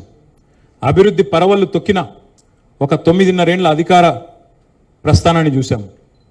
గత 2.5 సంవత్సరాలుగా ప్రభుత్వాన్ని ప్రశ్నిస్తూ నిలదీస్తూ మరి ప్రతిపక్ష పాత్ర కూడా మీరు చూశారు. ఈ 25 వసంతాలు పూర్తి చేసుకోవడం అంటే మామూలు విషయం కాదు ఒక రాజకీయ పార్టీకి. తెలుగు నేలలో 2 పార్టీలకు మాత్రమే ఆ ఫీటు ఇప్పటికి సాధ్యపడింది. ఒకటి ఎన్టీ రామారావు గారు స్థాపించిన తెలుగుదేశం పార్టీ, ఇప్పుడు 40 ఏళ్ళు నిండింది అనుకుంటా, 42-43 ఏళ్ళు నిండింది అనుకుంటా. మా పార్టీ 25 ఏళ్ళు నిండింది. జగన్మోహన్ రెడ్డి గారి పార్టీ కూడా 12 ఏళ్ళు 10 ఏళ్ళు అయినట్టుంది. 25 ఏళ్ళు నిలదొక్కున్నది మాత్రం ఈ 2 పార్టీలు. ఎన్టీ రామారావు గారు స్థాపించిన టీడీపీ, కేసీఆర్ గారు స్థాపించిన టీఆర్ఎస్, నాటి టీఆర్ఎస్, నేటి బీఆర్ఎస్. ఇవాళ ఈ ఇంటి పార్టీని గుండెల్లో పెట్టుకొని అభిమానిస్తున్న, ఆదరిస్తూ మమ్మల్ని కంటికి రెప్పలా కాపాడుకుంటున్న తెలంగాణలోని ప్రతి సోదరికి, సోదరుడికి హృదయపూర్వకంగా వారికి నా ధన్యవాదాలు. అట్లాగే ఒక అనితర సాధ్యమైన ఉద్యమాన్ని నిర్మాణం చేయడమే కాకుండా ఆ ఉద్యమం లక్ష్యం చేరుకోవడం, అల్టిమేట్గా రాష్ట్రం సాకారం కావడం, సాకారమైన ఆ రాష్ట్రానికి నాయకత్వం వహించే ఓ మహద్భాగ్యం మాకు కలగడం, ఇవన్నీ కూడా చాలా చాలా మనసు నిండా ఆనందాన్ని నింపే మరి ఒక ప్రస్థానం. కానీ సరే, మధ్యలో ఎత్తుపల్లాలు ఉంటాయి, మధ్యలో ఎదురు దెబ్బలు ఉంటాయి, ఒడిదుడుకులు ఉంటాయి, ఆటుపోట్లు ఉంటాయి. కానీ మా నాయకుడు చెప్పేది ఒకటే, కేసీఆర్ గారు, విజయం లభించినప్పుడు పొంగిపోకూడదు, ఓటమి వచ్చినప్పుడు కుంగిపోకూడదు అని చెప్తారు. అందుకే వారిచ్చిన ధైర్యంతో, వారిచ్చిన సాహసంతో ముందుకు పోతా ఉన్నాం. మిగతా రాజకీయ పార్టీలకి పాలిటిక్స్ అంటే ఒక గేమ్, మాకు మాత్రం ఒక టాస్క్. అందుకే ఆ టాస్క్ని ఏ పాత్రలో ఉన్నా ప్రజలే కేంద్ర బిందువుగా, వారి సమస్యల పరిష్కారమే ప్రధాన ఇతివృత్తంగా ముందుకు పోతా ఉన్నాం. మరి ఈ మధ్యకాలంలో జరిగిన కొన్ని ఎన్నికల్లో కూడా పార్టీ మంచి ఫలితాలే సాధించింది. రేపటి రోజున కూడా నేను ఒకటే చెప్తా ఉన్నా, కేసీఆర్ లాంటి నాయకుడు తెలంగాణకి రక్షణ కవచంలాగా ఉన్నంత కాలం ఎవ్వరూ ఏమీ చేయలేరు. ముమ్మాటికి తెలంగాణ తన అస్తిత్వాన్ని, తన ఆత్మని వెతుక్కుంటూ రాష్ట్రాన్ని సాధించుకున్నది. ఈ సాధించుకున్న ఈ రాష్ట్రాన్ని ఉజ్వల తెలంగాణగా, భారతదేశానికి ఒక లైట్ హౌస్ లాగా నిలబెట్టేదాకా మా ప్రయాణం కొనసాగుతూనే ఉంటుంది. ప్రెస్ క్లబ్కి, మిత్రులకి నాకు ఈ అవకాశం ఇచ్చినందుకు హృదయపూర్వకంగా వారికి ధన్యవాదాలు, నమస్కారాలు. Thank you, sir. Mr. KTR spoke with lots of agony from his party's perspective, but we have to see whether people will accept his charges against the government. So since he's in a bit of negative mood, also about the media, saying that, media has been a bit negative about the party, and so would like to start, make his mood a little bit more positive and energetic. Let's take a question from a young lady here who want to ask a question. Ravikant. Are you from the media? Ravikant. Just a minute, yeah, just a minute, ma'am. First, let me, yeah. ఒకటి ఏంటంటే as for the practice ఎవరైనా అడగాలనుకున్న first చేయలేపండి.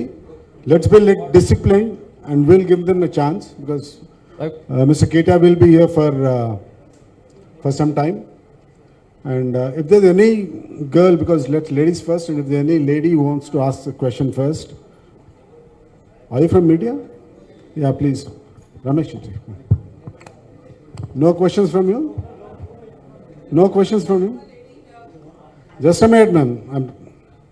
Please. Let's be disciplined. आप ही के पास आ रहे हैं, आप ही के पास आ रहे हैं. Let's be disciplined, ma'am. Yeah. आप आगे आइए ना थोड़ा.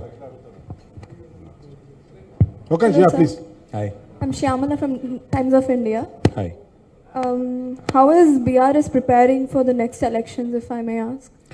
Well, like any political party, what we have to do is we have to reorganize ourselves, we have to reorient ourselves. That's exactly what we are doing.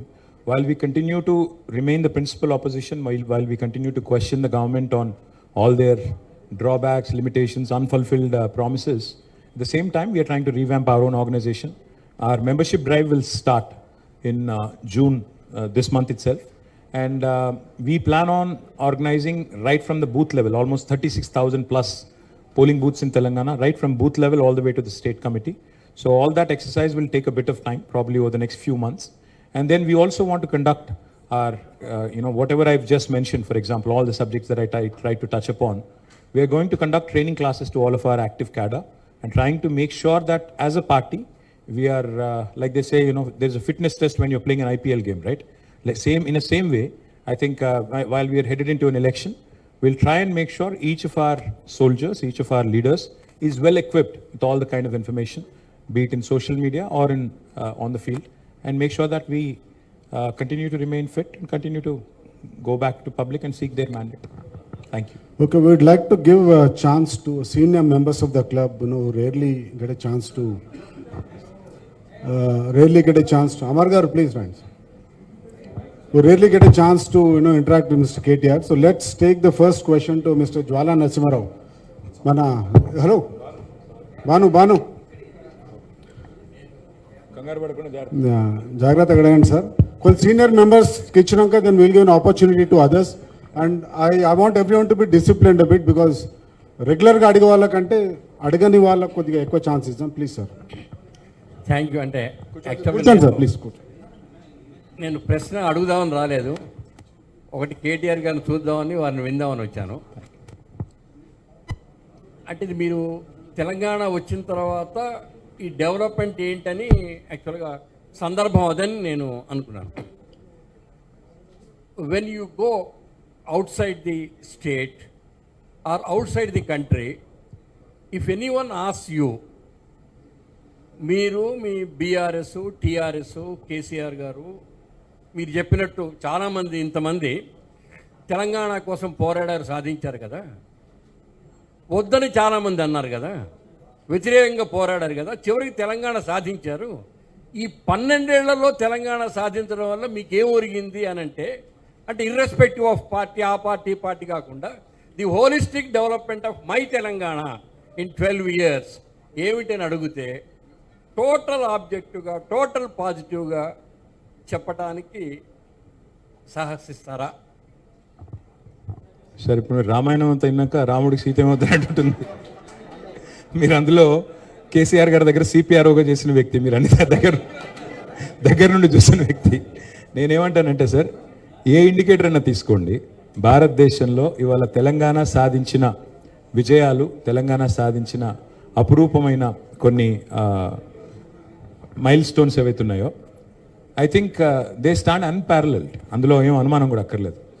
If I have to put it in one word sir, ఎందుకంటే నేను technology మినిస్టర్గా కూడా పనిచేశాను, Telangana is the most successful startup state of independent India. 79 ఏళ్ల భారతదేశంలో స్వాతంత్రం వచ్చిన తర్వాత తెలంగాణను మించి ఒక దశాబ్ద కాలంలో ప్రగతి సాధించిన రాష్ట్రం ఈ దేశంలో ఎక్కడా లేదు, ఏదీ లేదు. ఇది నిర్వివాదం. కాబట్టి if I have to sum up in one word, it's the most successful startup state of independent India. That's what I would say. Thank you sir. Just minute please, be discipline. నేను అడిగిన దగ్గర అడగకండి question, ఇచ్చినప్పుడే తీసుకోండి. Just minute boss, నేను అడిగిన దాకా ఎవరు అడగకండి please. నా చేతిలో డిసిప్లిన్. కేటీఆర్ గారు, మీ పార్టీ పందా రోజు రోజుకు మారిపోతున్నట్టు కనబడుతుంది.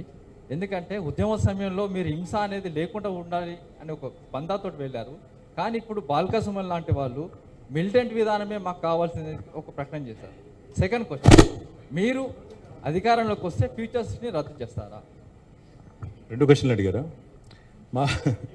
మా పార్టీ యొక్క పందా ఏం మారలేదు బ్రదర్. మొదటి నుంచి ఇప్పటివరకు కేసీఆర్ గారు చెప్పింది శాంతియుత పద్ధతిలో ఒక చుక్క రక్తం చిందించకుండా తెలంగాణ సాధించాలి, ప్రజాస్వామ్య పద్ధతుల్లోనే ముందుకు పోవాలనే దృక్పథంతోనే పోయాము. అట్లాగే ఈరోజు కూడా ఉన్నాము. సరే, బాల్కా సుమన్ గారు మాట్లాడిన మాటల గురించి మీరు అడిగారు. బాల్కా సుమన్ గారి గురించి మాట్లాడిన మాటల గురించి అందులో ఏం అనుమానం ఏం లేదు. వారు డెఫినెట్గా పొరపాటుగానే మాట్లాడారు. అందులో ఏమాత్రం మీకు అనుమానం కూడా అక్కర్లేదు. మిలిటెన్సీ స్పిరిట్తో పనిచేయాలన్నారేమో కానీ మిలిటెంట్ పోరాటాలు చేయాలన్నారని నేను అనుకోవట్లేదు. ఒకవేళ అనింటే అది తప్పు, ఒకవేళ ఆయన అనింటే అది 100% తప్పు. దానిలో ఏకీభవించే సమస్య లేదు. కానీ రెండో మాట నేను అడిగేది బ్రదర్, సరే బాల్కా సుమన్ గారు ఆ మాట అన్నారని చెప్పి ఆయన తీసుకుపోయి జైల్లో పెట్టారు. నేను అడుగుతా ఉన్నా రమేష్ గారు, మీరు క్రైమ్ బీట్ కూడా చూశారు ఇదివరకు. ఒక మాజీ ఎమ్మెల్యే, ఇప్పుడు ప్రస్తుతం కాంగ్రెస్లో ఉన్నారు ఆయన, హరీష్ రావు గారి క్యాంప్ ఆఫీస్ని తగలబెడతా అన్నాడు, దాడి చేశారు. కేసీఆర్ గారి గజ్వేల్ క్యాంప్ ఆఫీస్ని తగలబెడతా అన్నాడు, ఆయన మీద కనీసం కేసు అన్న పెట్టారా? అట్లాగే ఇంకో ఎమ్మెల్యే, జడ్చర్ల ఎమ్మెల్యే గారు, అక్కడ ఒక ఫార్మా కంపెనీ ఉంటే దాన్ని తగలబెడతా అన్నాడు. ఎమ్మెల్యే గారు, సిట్టింగ్ ఎమ్మెల్యే, బాల్కా సుమన్ మాజీ ఎమ్మెల్యే, ఏం యాక్షన్ తీసుకున్నారు? అట్లాగే మొన్న ఒక ఎమ్మెల్యే గారు చెయ్యి నరికేస్తానో ఏదో అన్నాడు, ఏం యాక్షన్ తీసుకున్నారు? నేనేమంటున్నా అంటే జస్టిస్ అయినా లా అండ్ ఆర్డర్ అయినా సెలెక్టివ్గా ఉంటే కుదరదు. బాల్కా సుమన్ మాట్లాడింది తప్పని మీరు భావిస్తే మరి ముఖ్యమంత్రి గారు స్వయంగా అన్నారు కదా మా జెండా దిమ్మెలు కూల్చాలని, అది హింస కాదా? ఎవరు ముఖ్యమంత్రి గారు ఆ మాట అనడానికి? రాష్ట్ర ముఖ్యమంత్రి, హోంమంత్రి స్వయంగా బీఆర్ఎస్ జెండా దిమ్మెలు కూల్చండి అని పిలుపునిస్తాడా? మరి అది కేసు పెట్టరా ఆయన మీద? ఇంకోటి ఆయన మాట్లాడే రోత భాష మీద, కేసీఆర్ చావును కోరుకుంటూ కేసీఆర్ గారి మీద మాట్లాడే దరిద్ర భాష మీద ఎన్ని కేసులు పెట్టాలి? కాబట్టి కేవలం బాల్కా సుమన్ మాట్లాడిన దాన్ని ఒక ఫ్రేమ్లో చూపెట్టి మరి కాంగ్రెస్ నాయకులు బారా ఖూన్ మాఫ్ అంటే అది కుదరదు. ఈ రాష్ట్రంలో లా అండ్ ఆర్డర్ అందరికీ ఒకటే ఉండాలి, అందులో అనుమానమే లేదు. మీరు ఫ్యూచర్ సిటీ గురించి అడిగారు బ్రదర్. మీరు first of all please get out of that mind set. అది ఫ్యూచర్ సిటీ లేదు, గడిది గుడ్డు లేదు, అక్కడ ఏం లేదు. It was land that was acquired for pharma city. Hyderabad pharma city కోసం 14,000 ఎకరాలు ల్యాండ్ అక్విజిషన్ చట్టాన్ని వినియోగించి మేము ఆ ల్యాండ్ తీసుకున్నాం. 7 సంవత్సరాలు పట్టింది ఆ ల్యాండ్ సేకరించడానికి. It was conditional land acquisition. Conditional to what? Conditional to setting up pharma park, pharma units. ఇవాళ ఫార్మా సిటీ లేదు, ఏమీ లేదు. మేము అక్కడ జూ పెడతాం, వంతారం తీసుకొస్తాం, మేము అక్కడ ప్లాట్లు ఇస్తాం, రియల్ ఎస్టేట్ వ్యాపారం చేస్తాం. భయ నేనేమంటున్నా అంటే జర్నలిస్టులకు ఇళ్ల స్థలాలు ఇవ్వాలన్న ప్రేమ ముఖ్యమంత్రి గారికి ఉంటే మంచిర్యాలలో ఇవ్వండి, బుద్ధివేల్లో ఇవ్వండి, బ్రహ్మాండమైన జాగాలు ఉన్నాయి, ప్రభుత్వ స్థలాలు ఇవ్వండి. మేమెందుకు వద్దంటాం? మేము జర్నలిస్టుల విషయంలో, మీరు ప్రెస్ క్లబ్లో ఉన్నాను కాబట్టి, మీరు ప్రత్యేకంగా మొత్తం మీరే ఉన్నారు కాబట్టి ప్రెస్ మిత్రులు, నేను చెప్తా ఉన్నా, భారతదేశంలో బడ్జెట్లో జర్నలిస్టుల సంక్షేమం కోసం నిధి పెట్టిన నాయకుడు ఎవరండి? కేసీఆర్ గారు తప్ప ఎవరైనా ఉన్నారా? చూపెట్టండి నాకు. KCR is the only chief minister for the first time in the history of this country. బడ్జెట్లో డైరెక్ట్గా జర్నలిస్టుల సంక్షేమం కోసం 100 కోట్లు పెట్టిన నాయకుడు కేసీఆర్.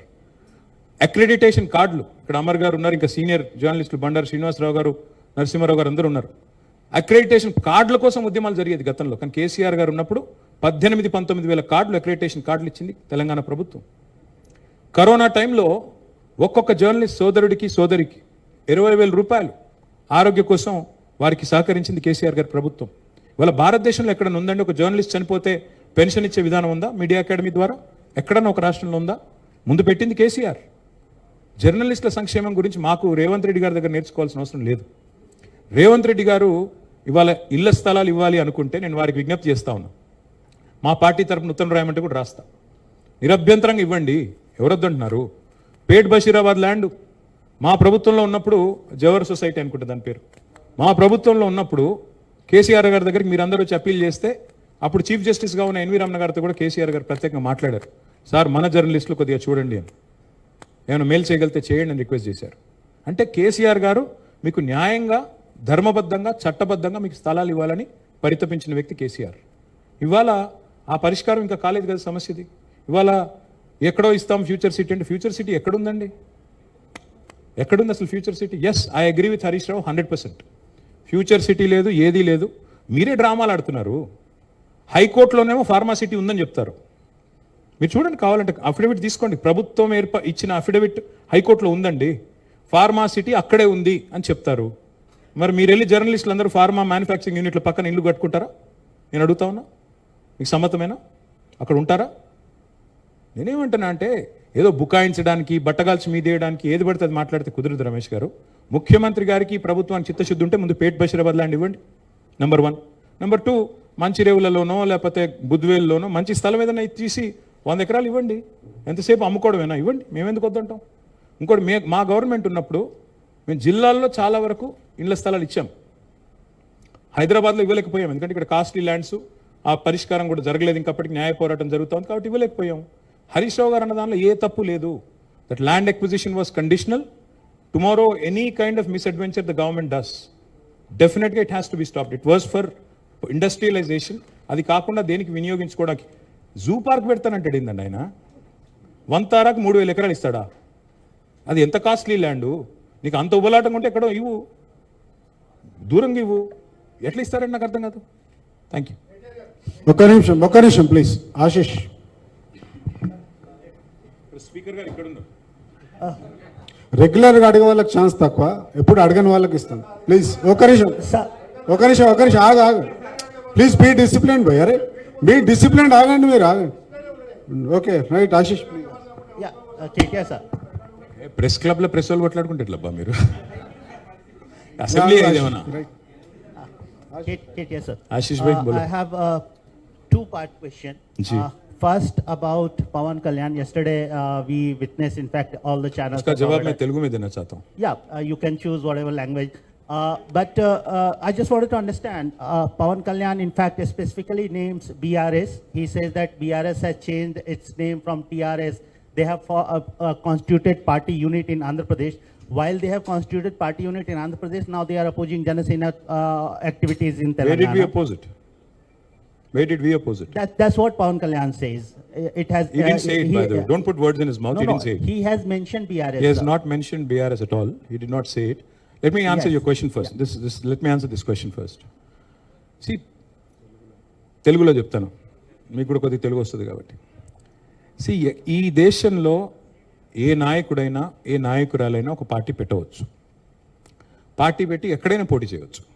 ఏ ప్రాంతంలో అయినా ఏ రాష్ట్రంలో అయినా నిరభ్యంతరంగా పోటీ చేయొచ్చు. ప్రజాస్వామ్య భారతదేశంలో అది అందరికీ ఉన్న హక్కు, రాజ్యాంగం ఇచ్చిన హక్కు, బాబాసాహెబ్ అంబేద్కర్ ఇచ్చిన హక్కు, అందులో ఏం అనుమానం అక్కర్లేదు. కానీ ఏ ప్రాంతంలో అయితే మీరు పోటీ చేయాలనుకుంటున్నారో ఆ ప్రాంత ఆకాంక్షలు, ఆ ప్రాంత పరిస్థితులు, ఆ ప్రాంత ప్రజలు, వారి యొక్క మానసిక స్థితిగతులు, వారి యొక్క పోరాటాలు, వారి యొక్క త్యాగాలు కూడా మీరు తెలుసుకోవాలి. వారి మీద అభిమానం ఉండాలి. నేను అడుగుతా ఉన్న పవన్ కళ్యాణ్ గారిని వల్ల, మీరు కొత్తగా పోటీ చేసేది ఏముందండి? జనసేన 2023లో పోటీ చేయలేదా? మీరు చేశారు కదా అసెంబ్లీ ఎన్నికల్లో, మొన్న మున్సిపల్ ఎన్నికల్లో కూడా పోటీ చేశారు కదా 350 వార్డులో. కొత్తగా చేసేది ఏముంది? అండ్ ఇంకోటి, మిమ్మల్ని ఎవరు ఆపుతున్నారు? 2018లో చంద్రబాబు నాయుడు గారు వచ్చారు, పోటీ చేశారు.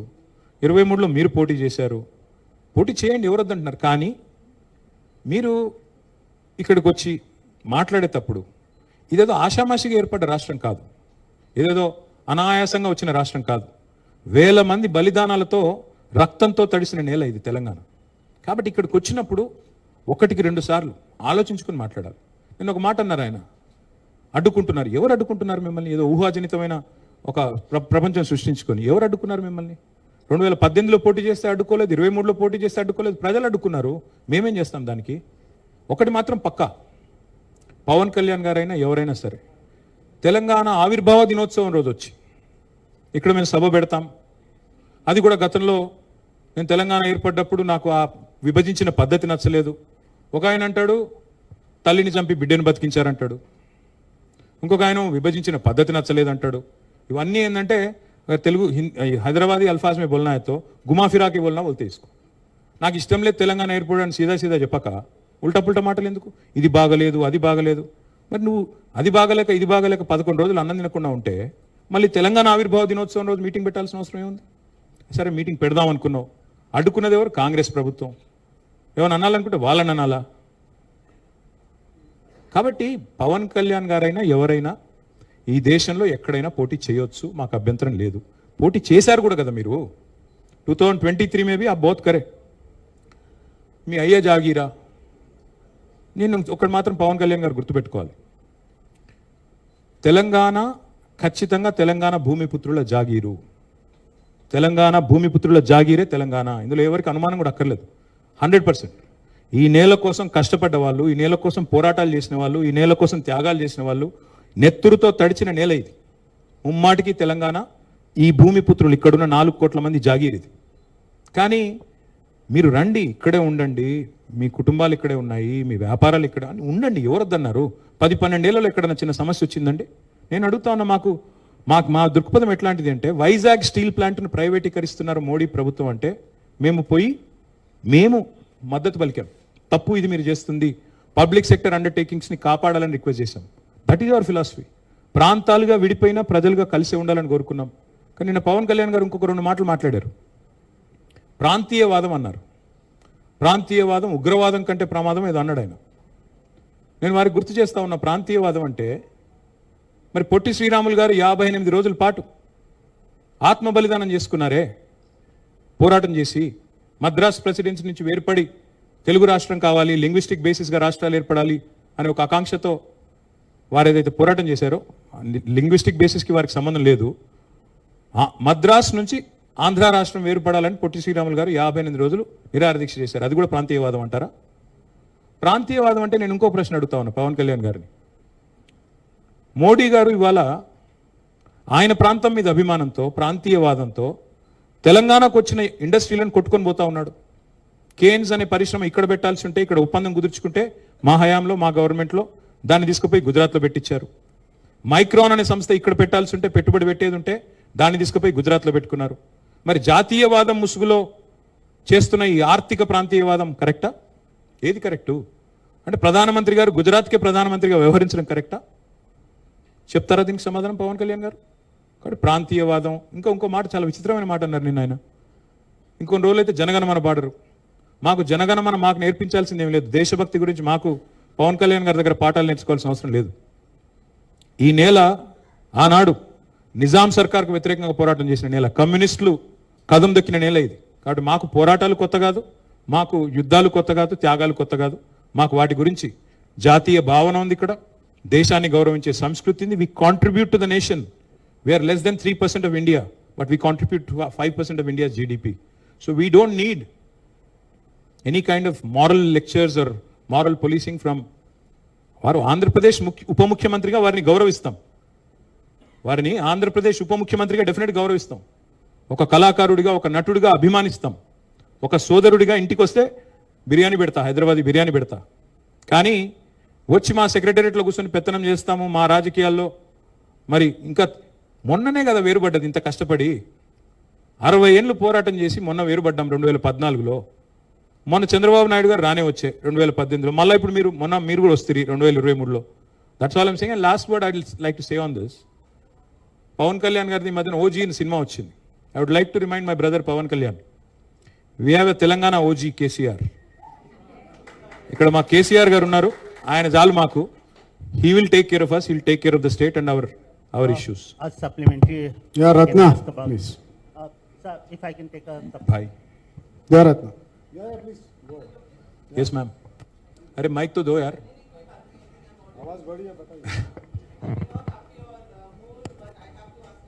नहीं प्लीज बोलिए. You almost said the Ramayana and Ram and Sita, but the charge from BRS, from the Congress is that the BRS has left the state high and dry completely, that they have to pay 95,000 crores. I'm saying this question to your answer, to your statement yesterday saying that the Congress has undone what BRS has done. And another question is, Kishan Reddy made an allegation saying that the BRS fooled the people by promising Bangaru Telangana, but all they did was a Bangaru family. Could you please throw some light? Ma'am, unfortunately, Mr. Kishan Reddy doesn't have a problem when he has to work with Chandrababu Naidu ji, whose son is a minister, whose brother-in-law is an MLA. वहाँ पे उनको family politics नहीं दिखता है जहाँ उनको ज़रूरत है. बिहार में नीतीश जी और उनके लड़के के साथ काम करने में उसको कोई तकलीफ नहीं है. पर जब बीजेपी को जहाँ कहीं भी, मतलब शिवसेना में जब उद्धव ठाकरे जी, आदित्य ठाकरे जी थे, उनके साथ भी काम करने में कोई मसला नहीं था. जब उनको जो लोग उनके खिलाफ हैं, जो लोग उनसे लड़ते हैं, उनसे भेदभाव रखते हैं आइडियोलॉजिकली, उनकी जब बात आती है तो किशन रेड्डी जी काफी कुछ बोलते हैं. सो मैं उनके बारे में ज्यादा नहीं बोलूंगा, पर एक चीज जरूर कहूंगा जो आपने पूछा, that we left the state high and dry. I will leave this with our press club friends. ఇది కాగ్ లెక్క, కాగ్ రిపోర్ట్ ఇది, కాగ్ లెక్క. ప్రతి నెల మిత్తి ఎంత కడుతున్నది మన తెలంగాణ ప్రభుత్వం, ఇది 2025-26 ఈ ఫైనాన్షియల్ ఇయర్కి సంబంధించిన లెక్క. ఏప్రిల్లో కట్టింది 2260 crores, 2260 కోట్లు. జూన్లో కట్టింది, నేను చెప్పేది 25 ఏప్రిల్ లాస్ట్ ఇయర్. తర్వాత మే 2025 1905 crores, 1905 కోట్ల 60 లక్షలు. జూన్లో 2600 కోట్లు, జూలైలో 2582 కోట్లు, ఆగస్ట్ 2025లో 2091 కోట్లు, ఒక సెప్టెంబర్లో 2923 కోట్లు, అక్టోబర్లో 2159 కోట్లు. ఈ లెక్కన మొత్తం प्रोग्रेसिवली अगर आप देखेंगे मार्च के हद तक, इस साल मार्च के हद तक, अगर पिछले अप्रैल से अभी तक देखेंगे, कुल मिला के 29,679 करोड़, मतलब एक साल में 29,679 करोड़ एवरेज अगर ले लेंगे आप तो 2,500 करोड़ कुछ होगा. तो where did we leave the state high and dry and what kind of utter absolute lies are these? हम सालीना नहीं हर महीना 6,500 కోట్లు ఖర్చు పెడుతున్నాము అని ముఖ్యమంత్రి గారు చెప్తే ఈ కాగ్ లెక్క నమ్మాలా, ముఖ్యమంత్రి గారి కాకి లెక్క నమ్మాలా? See the chief minister and his team, they need to get their act straight. एक आदमी बोलता है कैबिनेट में 6 लाख करोड़ का डेट है, कर्जा है, 8 लाख करोड़ बोल के कोई और बोलता है, 10 लाख करोड़ बोल के कोई और बोलता है. बट पार्लियामेंट में केंद्र सरकार बोल रही है कि सिर्फ केसीआर गवर्नमेंट ने 2,80,000 करोड़ का कर्जा किया. आप आरबीआई की बात मानेंगे कि रेवंत रेड्डी की बात मानेंगे, आप तय कर लीजिएगा. Thank you. Just minute. Amar గారు ఒక్క నిమిషం, లేదు మీడియా బాబు ఇది. ఓకే అమర్ గారు వినిపిస్తుంది సార్. చెప్పండి సార్.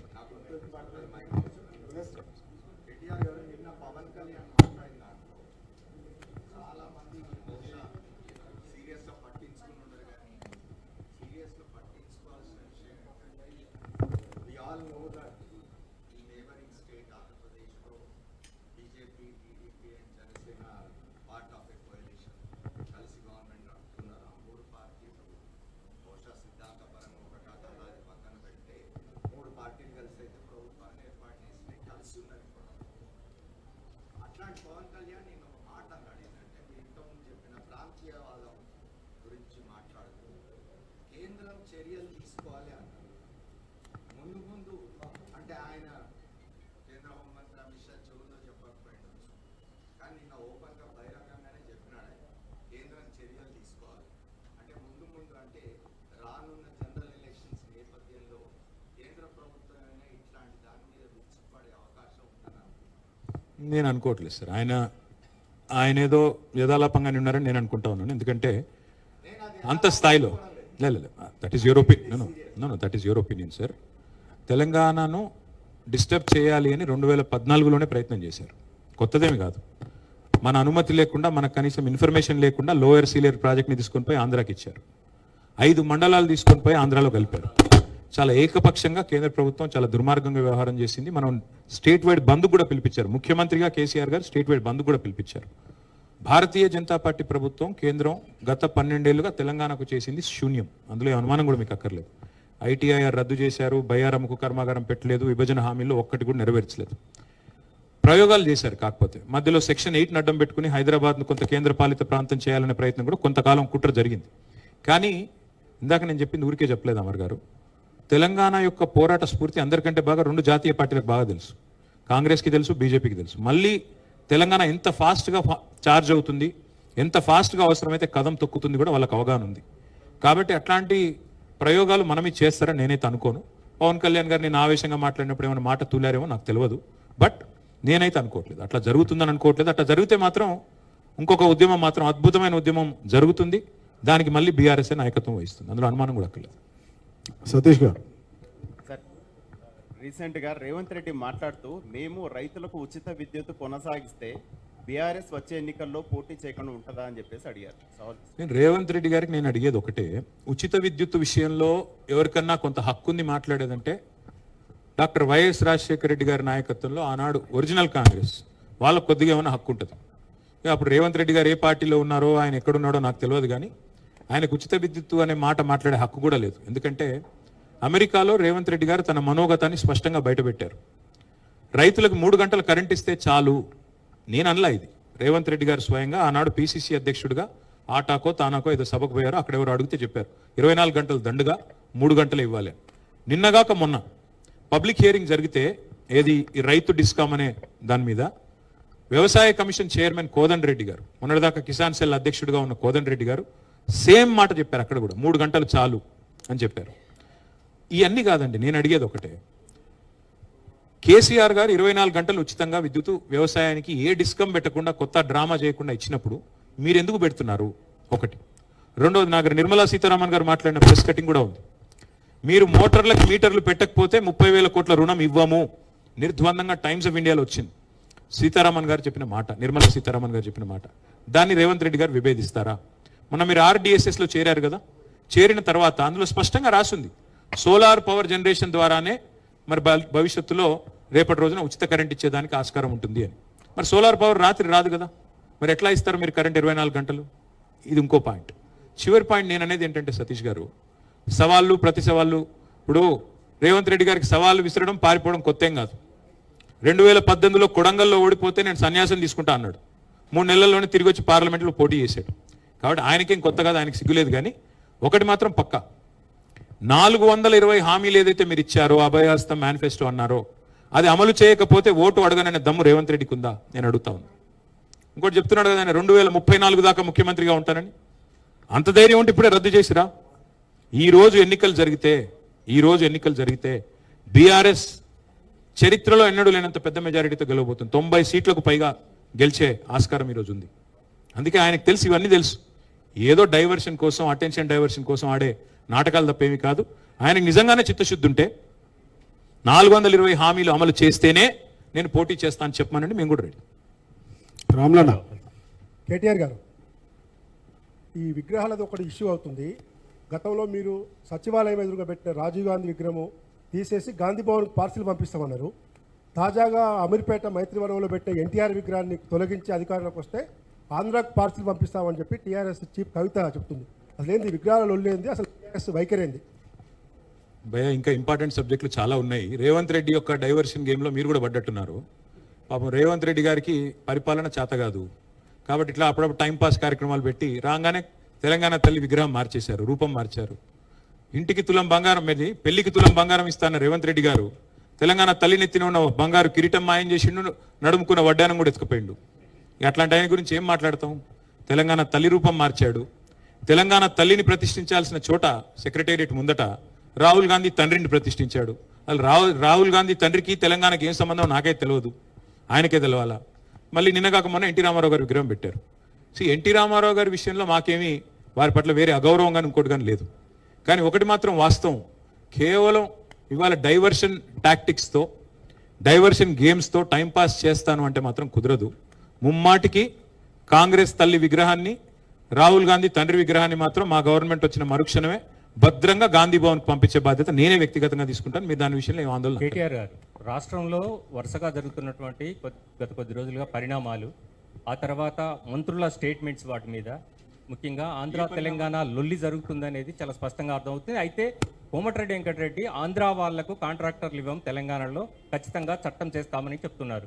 అయితే మీరు 9.5 ఏళ్ల పాటు అధికారంలో ఉన్నారు, అది సాధ్యమవుతుందా కోమటిరెడ్డి వ్యాఖ్యలు?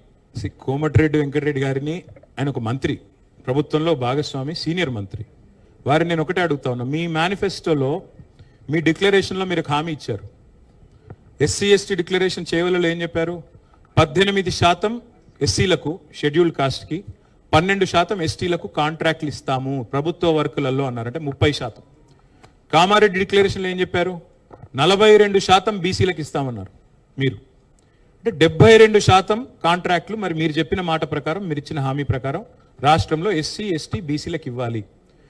నేను వెంకటరెడ్డి గారు నేను కోరుతా ఉన్నా, ఈ 72% కాంట్రాక్ట్లు ఇప్పటి వరకు రాష్ట్రంలో ఎక్కడన్నా ఇచ్చారా మీరు? 72 పైసలను ఇచ్చారా? Narayanpet Kodangal lift irrigation project ముఖ్యమంత్రి గారు సొంత నియోజకవర్గం, ఎవరికి ఇచ్చారండి? మెగా కృష్ణారెడ్డి గారు, పొంగులేటి శ్రీనివాసరెడ్డి గారు. హైదరాబాద్కు నీళ్లు తెచ్చే డ్రింకింగ్ వాటర్ ప్రాజెక్టు ఎవరికి ఇచ్చారు? మీరే గతంలో ఈస్ట్ ఇండియా కంపెనీని ముఖ్యమంత్రి గారు పిలిచిన కంపెనీకే మళ్ళీ కట్టబెట్టారు. కాబట్టి కాంగ్రెస్ వాళ్ళు మాట్లాడే మాటలకి చేసే పనులకి పొంతన ఉండదు. నిజంగా వెంకటరెడ్డి గారికి చిత్తశుద్ధి ఉంటే చట్టం పెట్టండి. 72% కాంట్రాక్టులు ఖచ్చితంగా ఎస్సీ ఎస్టీ బీసీలకు మేము చెప్పినట్టుగా ఇస్తున్నాము. స్పెషల్ సెషన్ పిలవండి, చట్టం పెట్టండి. మొదటి ఓటు మేమే ఇస్తాం మా పార్టీ తరఫున. నిరభ్యంతరంగా చట్టం తీసుకొని రండి, వి విల్ సపోర్ట్ ఇట్. అయిపోయింది పవన్ కళ్యాణ్, అయిపోయింది మేడం. ఆగండి మీరు ఒక్క నిమిషం ప్లీజ్ ఆగండి. యూసుఫ్ బాబు గారు మాట్లాడండి. యూసుఫ్ గారు అడగండి, మీరు ఏం కాదు, వినబడుతుంది గట్టిగా అడగండి. కూర్చో sir.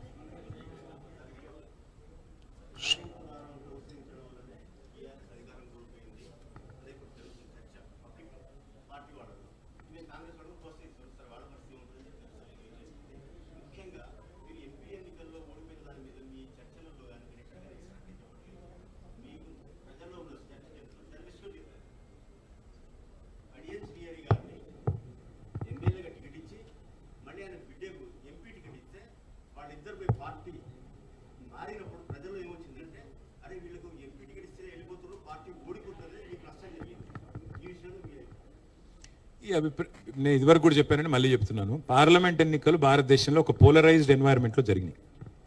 Either you're with Modi or against Modi అనే ఎన్వైర్న్మెంట్లో జరిగినాయి. ఒక బీఆర్ఎస్కే జరగలేదండి ఓటమి. బిజు జనతాదళ్ లాంటి పవర్ఫుల్ పార్టీ వాళ్ళకు కూడా ఒక సీట్ రాలేదు. మాయావతి గారి పార్టీకి ఒక్క సీట్ రాలేదు. భారతదేశంలో 13 పార్టీలకు ఒక్క సీట్ రాలేదు. శిరోమణి అకాలీదళ్ కూడా ఒక సీట్ రాలేదు. మహబూబా ముఫ్తీ కూడా ఒక సీట్ రాలేదు. కాబట్టి ఓటమి గెలుపు అట్లాంటి. మరి కాంగ్రెస్ పార్టీ ఎన్ని గెలిచిందండి పోయిన 10 ఏళ్లలో తెలంగాణలో? ఇప్పుడు ఎన్ని గెలుస్తుంది కాంగ్రెస్? ఎన్ని రాష్ట్రాలు గెలుస్తుంది? ఓటములు గెలుపులు రాజకీయాల్లో జీవితంలో చాలా చాలా తాత్కాలికంగా అట్టట్ట వస్తుంటే పోతుంటాయి యూసుఫ్ బాబు గారు. దాని గురించి ఏదో గందరగోళ పడాల్సిన అవసరం లేదు. పార్లమెంట్ తర్వాత జరిగిన జూబ్లీ హిల్స్ ఉప ఎన్నికలు ఏం జరిగింది? మా గతంలో 75,000 ఓట్లు వచ్చాయి, ఈసారి కూడా 75,000 ఓట్లు వచ్చాయి. అట్లాగే మొన్న మున్సిపల్ ఎన్నికల్లో ఏం జరిగింది, పంచాయతీ ఎన్నికల్లో ఏం జరిగింది? బీఆర్ఎస్ అనేది బలంగా ఉంది, గట్టిగా ఉంది. మరి మా కార్యకర్తలతో సహా నాయకులతో సహా అందరూ దృఢంగా ఉన్నారు. ఎలక్షన్ ఎప్పుడు వచ్చినా మళ్ళీ తిరిగి 2028లో వచ్చినా అంతకంటే ముందు వచ్చినా ముమ్మాటికి రాష్ట్రంలో ఎగిరేది గులాబీ జెండానే, మళ్ళీ తిరిగి ముఖ్యమంత్రి అయ్యేది కేసీఆర్ గారు. అందులో ఆలోచన కలదు సార్. నేనేమంటున్నా సార్ అంటే, కర్ణుడి చావుకు 100 కారణాలు అన్నట్టు ప్రతి ఓటమికి 100 ఉంటాయి. Failure is an orphan sir, success has many fathers. నేను గెలిపించానంటే నేను గెలిపించాను చెప్తారు, గెలిచినప్పుడు. ఓడిపోయినప్పుడు అందరూ నాది కాదు, అది కాదు, ఇది కాదు, ఏదో ఒకటి చెప్తారు. 100 కారణాలు ఉంటాయి, 100లో మీరు చెప్పింది ఒకటి కావచ్చు. ఒక్క నిమిషం రాహుల్ సూరజ్ చాలా వెయిట్ చేస్తుంది. రాహుల్ నేను నొక్కేస్తున్నారు బాస్, నేను తొక్కేస్తున్నారు. సార్, ఈ తుమ్మిడిహట్టి ప్రాజెక్టు మరొకసారి తెరపైకి వచ్చింది. మహారాష్ట్ర సీఎంకు లేఖలు రాసిన ఇప్పటికి 2 సార్లు అని చెప్పేసి ముఖ్యమంత్రి ప్రకటిస్తున్నారు. అసలు ఈ తుమ్మిడిహట్టి ప్రాజెక్టు మళ్ళీ అసలు సాధ్యమా? అసలు 2000 ఎకరాలు ఇవ్వలేదా? సూరజ్ గారు, ముఖ్యమంత్రి గారు ఆడే డైవర్షన్ గేముల్లో తుమ్మిడిహట్టి ప్రాజెక్ట్ ఒకటి. 2.5 ఏళ్ళు అయిపోయిందండి వాళ్ళ ప్రభుత్వం, 50% టైం అయిపోయింది, ఇంటర్వెల్ అయిపోయింది సినిమాకి. చేసేది ఉంటే ఎప్పుడో చేయాలి కదా, ఎందుకు చేయలేదు? ఇంకోటి ముఖ్యమంత్రి గారికి తెలియదా? ఆయన ఆఫీస్లోనే లేఖలు ఉన్నాయి. గతంలో దేవేంద్ర ఫడ్నవీస్ గారి కంటే ముందు పృథ్వీరాజ్ సింగ్ చౌహాన్ అని ఒక ఆయన ముఖ్యమంత్రి ఉండేది ఆ మహారాష్ట్రకి, కాంగ్రెస్ ముఖ్యమంత్రి. ఇక్కడ కిరణ్ కుమార్ రెడ్డి గారు ముఖ్యమంత్రిగా ఉన్నారు అప్పుడు 2013 ప్రాంతంలో. కాంగ్రెస్ పార్టీ ఢిల్లీలో కూడా అధికారంలో ఉంది యూపీఏ రూపంలో. సో ఆంధ్రప్రదేశ్లో కాంగ్రెసే ఉండే, మహారాష్ట్రలో కాంగ్రెసే ఉండే, కేంద్రంలో కూడా కాంగ్రెసే ఉండే. ఆ రోజే తుమ్మిడిహట్టి గురించి పృథ్వీరాజ్ సింగ్ చౌహాన్ గారు ఉత్తరం రాసినారు. మేము ఏ పరిస్థితుల్లో కూడా 152 మీటర్లకు ఒప్పుకోము, ఏ పరిస్థితుల్లో కూడా ఒప్పుకోము, ఇప్పటిదాకా మీరు పెట్టిన ప్రతి రూపాయి ఖర్చు కూడా నిష్ఫలం అవుతుంది, ఇన్ఫ్రక్షియస్ ఎక్స్పెండిచర్ అవుతుందని చెప్పి కాంగ్రెస్ ముఖ్యమంత్రి ఉత్తరం రాసిండు. తర్వాత మేము వచ్చిన తర్వాత మేము కూడా ప్రయత్నం చేసాం. మొదటి 9 నెలలు కేసీఆర్ గారు స్వయంగా, హరీష్ రావు గారు స్వయంగా అక్కడ ఇరిగేషన్ మంత్రి గారితో, అక్కడ ముఖ్యమంత్రి గారితో పోయి కలిసి రిక్వెస్ట్ చేసి, సార్ మా ప్రాంత ప్రజల ఆకాంక్ష ఇది ఒప్పుకోండి అంటే, దేవేంద్ర ఫడ్నవీస్ చెప్పిన మాట ఏంటంటే, ఈ ప్రాజెక్ట్ కట్టొద్దు, ముంపుకు గురయ్యేది నా ప్రాంతమే అని చెప్పి నేనే పోరాటం చేసిన, నేనెట్లు ఒప్పుకుంటానండి, సమస్య లేదు, 152 మీటర్లు ఒప్పుకునే సమస్య లేదన్నాడు. ఇదంతా రేవంత్ రెడ్డికి తెలుసు, తెలియక కాదు. ఇప్పుడు ఏంది డ్రామా? తుమ్మిడిహట్టిని ఆయన కట్టినట్టు ఎవరన్నా నాకు తెలియక అడుగుతా, పక్క రాష్ట్ర ముఖ్యమంత్రి అపాయింట్మెంట్ ఇవ్వడండి అని అడిగితే, అడిగే పద్ధతులు అడగాలి. నువ్వేదో ఉత్తరం రాసినా కాదు కదా, నువ్వు పోయి అడుగు, కలువు. ఒక్కటి మాత్రం పక్కా బ్రదర్, రేవంత్ రెడ్డి చేసే ఏ పనిలో చిత్తశుద్ధి ఉండదు.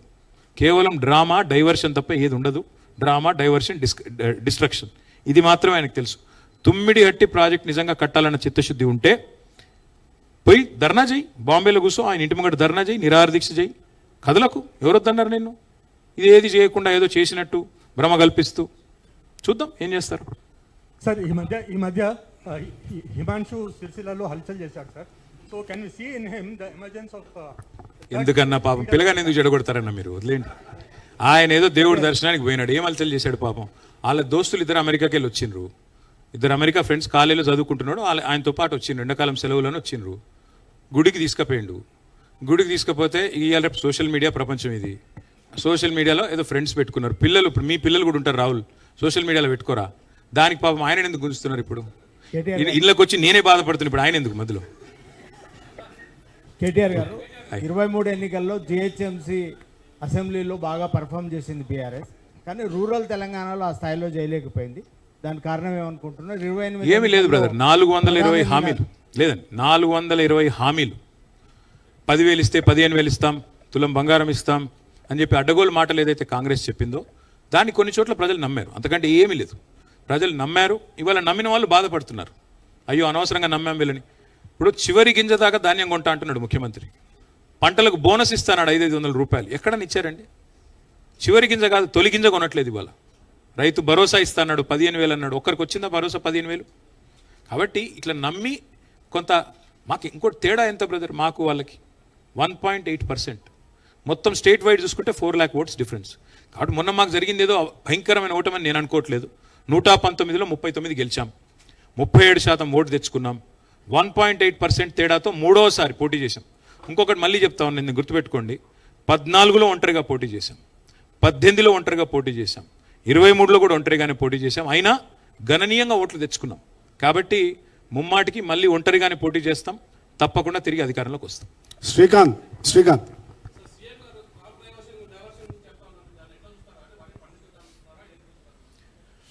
ఆయన ఏం చూస్తున్నాడో నాకే తెలియదు బ్రదర్. ఆయనకు మామూలుగా అయితే మిగతా డైవర్షన్ గేమ్లు బాగా ఆడతాడు. ఆయన క్రాప్ డైవర్షన్ గురించి రేవంత్ రెడ్డి గారి దగ్గర రైతులు నేర్చుకోవాల్సిన పరిస్థితి అని నేను అనుకోను.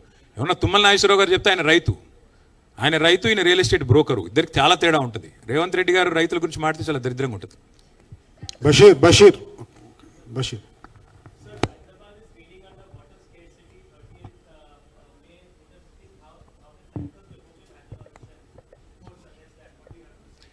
All I'll say is, Bashir, we had made plans to finish Sunkishala project by 2024 itself. Unfortunately, this chief minister, who is also the municipal minister, even though a major incident has happened and hundreds of crores of public money was wasted by way of a retaining wall collapse, does not have the gall, does not have the courage to blacklist that contractor, even today, despite HMWSSB recommending it. That is the state of affairs in Telangana. अगर एक contractor पे आपको action लेने की दम नहीं है, हिम्मत नहीं है, आप कैसे चीफ मिनिस्टर हो, कैसे म्युनिसिपल मिनिस्टर हो? तो ऐसे आदमी से हैदराबाद में यही हालत होगा. उनको तो बस हैदराबाद को सताने का जिद भी है, क्योंकि एक सीट भी नहीं दिया था हैदराबाद वालों ने, तो शायद जिद भी है, थोड़ा नाराजगी भी है, इसीलिए शायद जबरदस्ती कुछ सता रहे हैं. वरना जो हैदराबाद जहां पे पानी की कोई खिल्लत नहीं थी, सडनली कहां से आ गया 2 साल में? मिशन भागीरथ के जरिए हमने जबरदस्त काम किया, आज उसको मेंटेनेंस तक नहीं कर रहे हैं लोग. जो करंट 7,000 मेगावाट की थी, जिसको हमने 24,000 मेगावाट तक ले गए हम लोग, उसमें भी आज मेंटेन नहीं कर पा रहे हैं. आज पावर कट्स भी हो रहे हैं हैदराबाद में. यहाँ पे हैदराबाद में पानी की खिल्लत, पावर कट. तेलुगु में बोलता हूँ एक बात बशीर, क्योंकि आप तेलुगु भी समझ लेते हैं. ఎన్కటి రోజులు తెస్తా అని చెప్పిండు రేవంత్ రెడ్డి, నిజంగానే తెచ్చిండు. 2014 ముందు ఖాళీ బిందెలు, ఖాళీ కుండలు, ట్యాంకర్ల ముంగట యుద్ధాలు, కరెంటు కోతలు, జనరేటర్ల గబ్బు, ఇన్వర్టర్ల గబ్బు మళ్ళీ తెచ్చిండు. సో అన్ఫార్చునేట్లీ కాంగ్రెస్ ఉంటే కరెంట్ ఉండదు, నేను చెప్పిన ఇదివరకే. వచ్చింది మళ్ళీ అదే దరిద్రం. రమణ. హాయ్.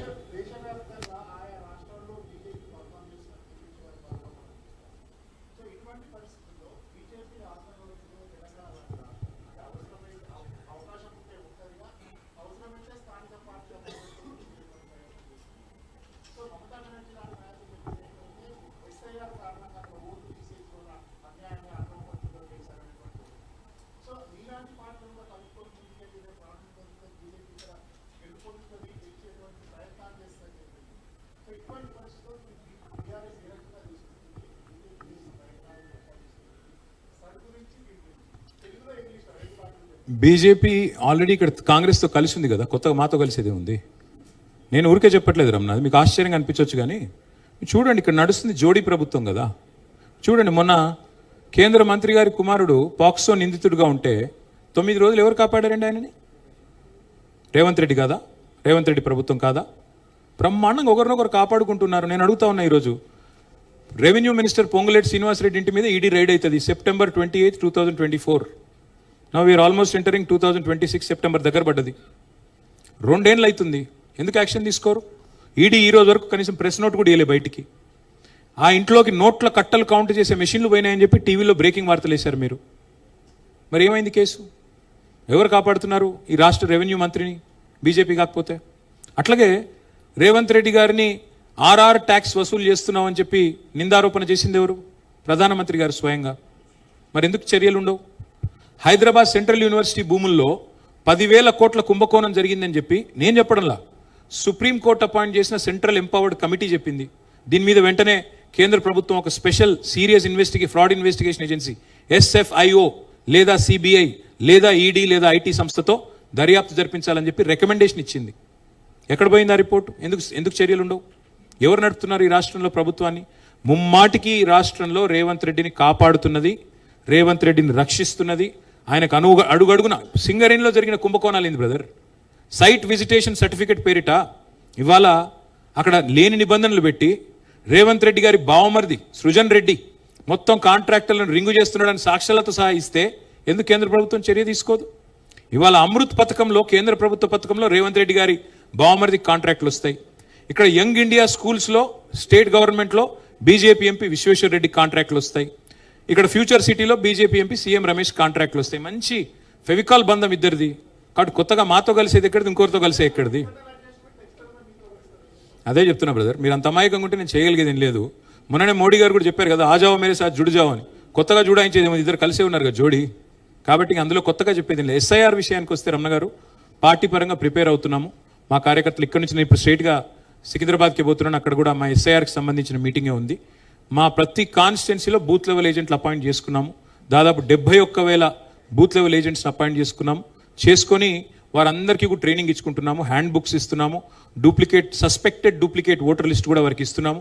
ఇచ్చి జాగ్రత్తగా చూడండి, అర్హులైన ఏ ఒక్కరు ఓటు పోకూడదు, అనర్హుడికి ఎవరికి ఓటు రాకూడదు అనే నినాదంతో ముందుకు పోతున్నాము. డెఫినెట్గా మా జాగ్రత్తలు మేము తీసుకుంటాం. Thank you sir. మీరు ఇందాక చెప్పినట్టు ఈ తెలంగాణ సాధన కోసం రాల్చిన నెత్తురులో ఒకటో రెండో చుక్కలు పాత్రికేయులు కూడా ఉన్నాయి.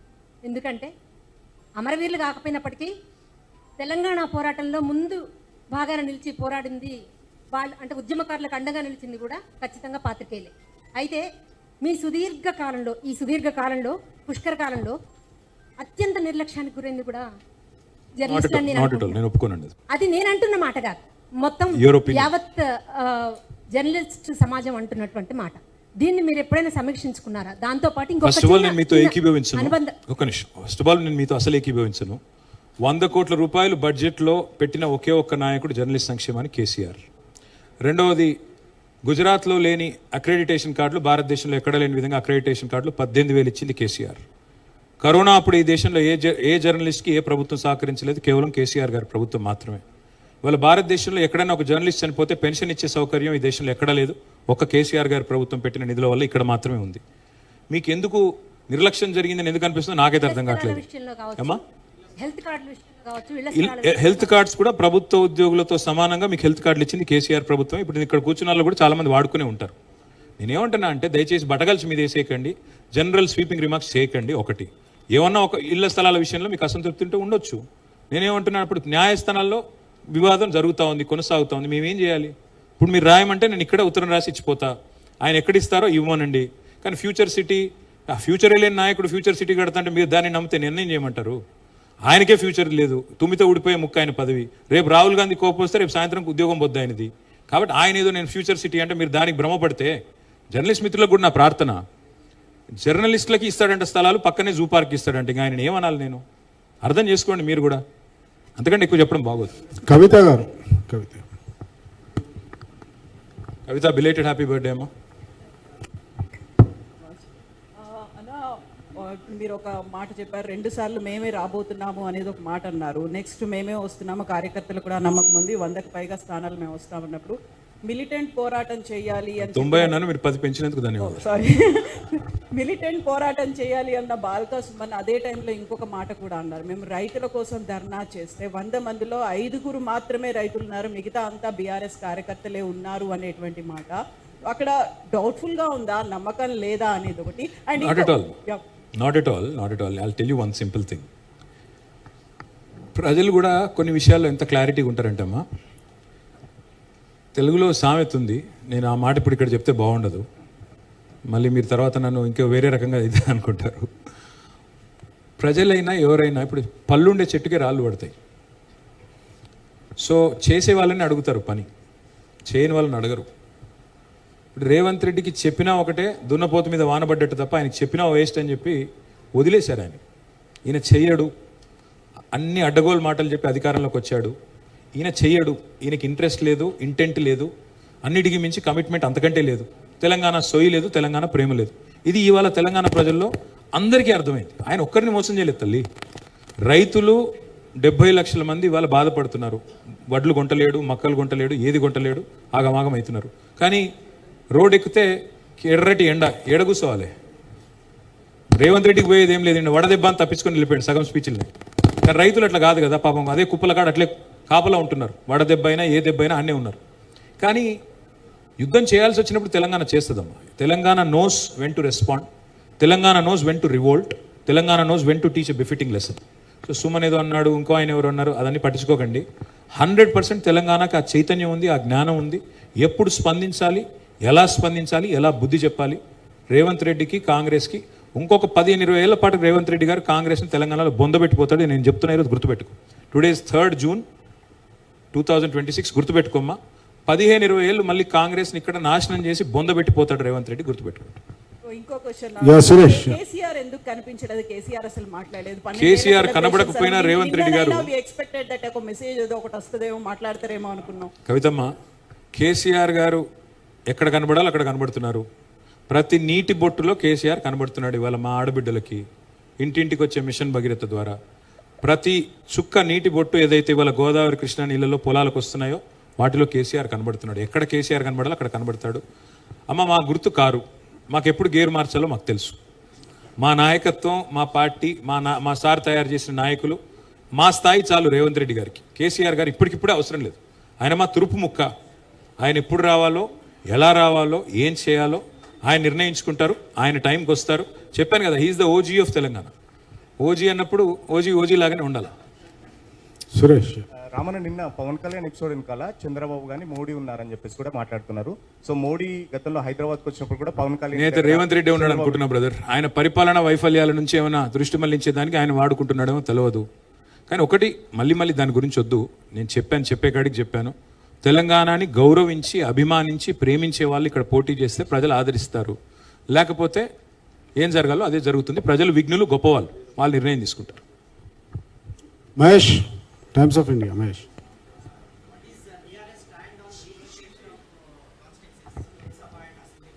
Sir, CM has proposed dual formula, some kind of formula.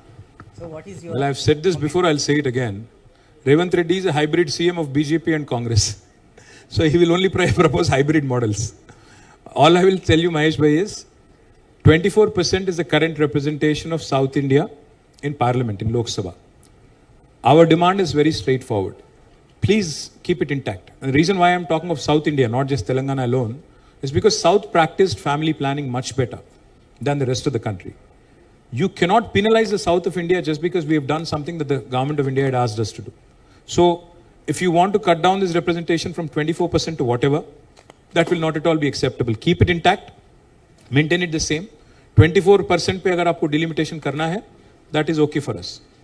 But other than that, if you even reduce it by 0.001%, BRS will definitely take to the streets. We'll certainly fight this injustice and we'll certainly oppose it. we have time for 3 more questions. We'll take a question from that girl. Yeah. మీ వాళ్ళు కూడా అలసిపోయినట్టున్నారు, క్వశ్చన్లు అయిపోయినట్టున్నాయి. చాలా ఉన్నాయి sir ఇంకా. Yeah, ఒక్క నిమిషం. Yeah, please.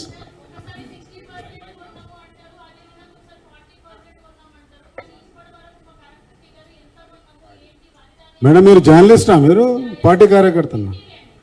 పేరు చెప్పండి మరి.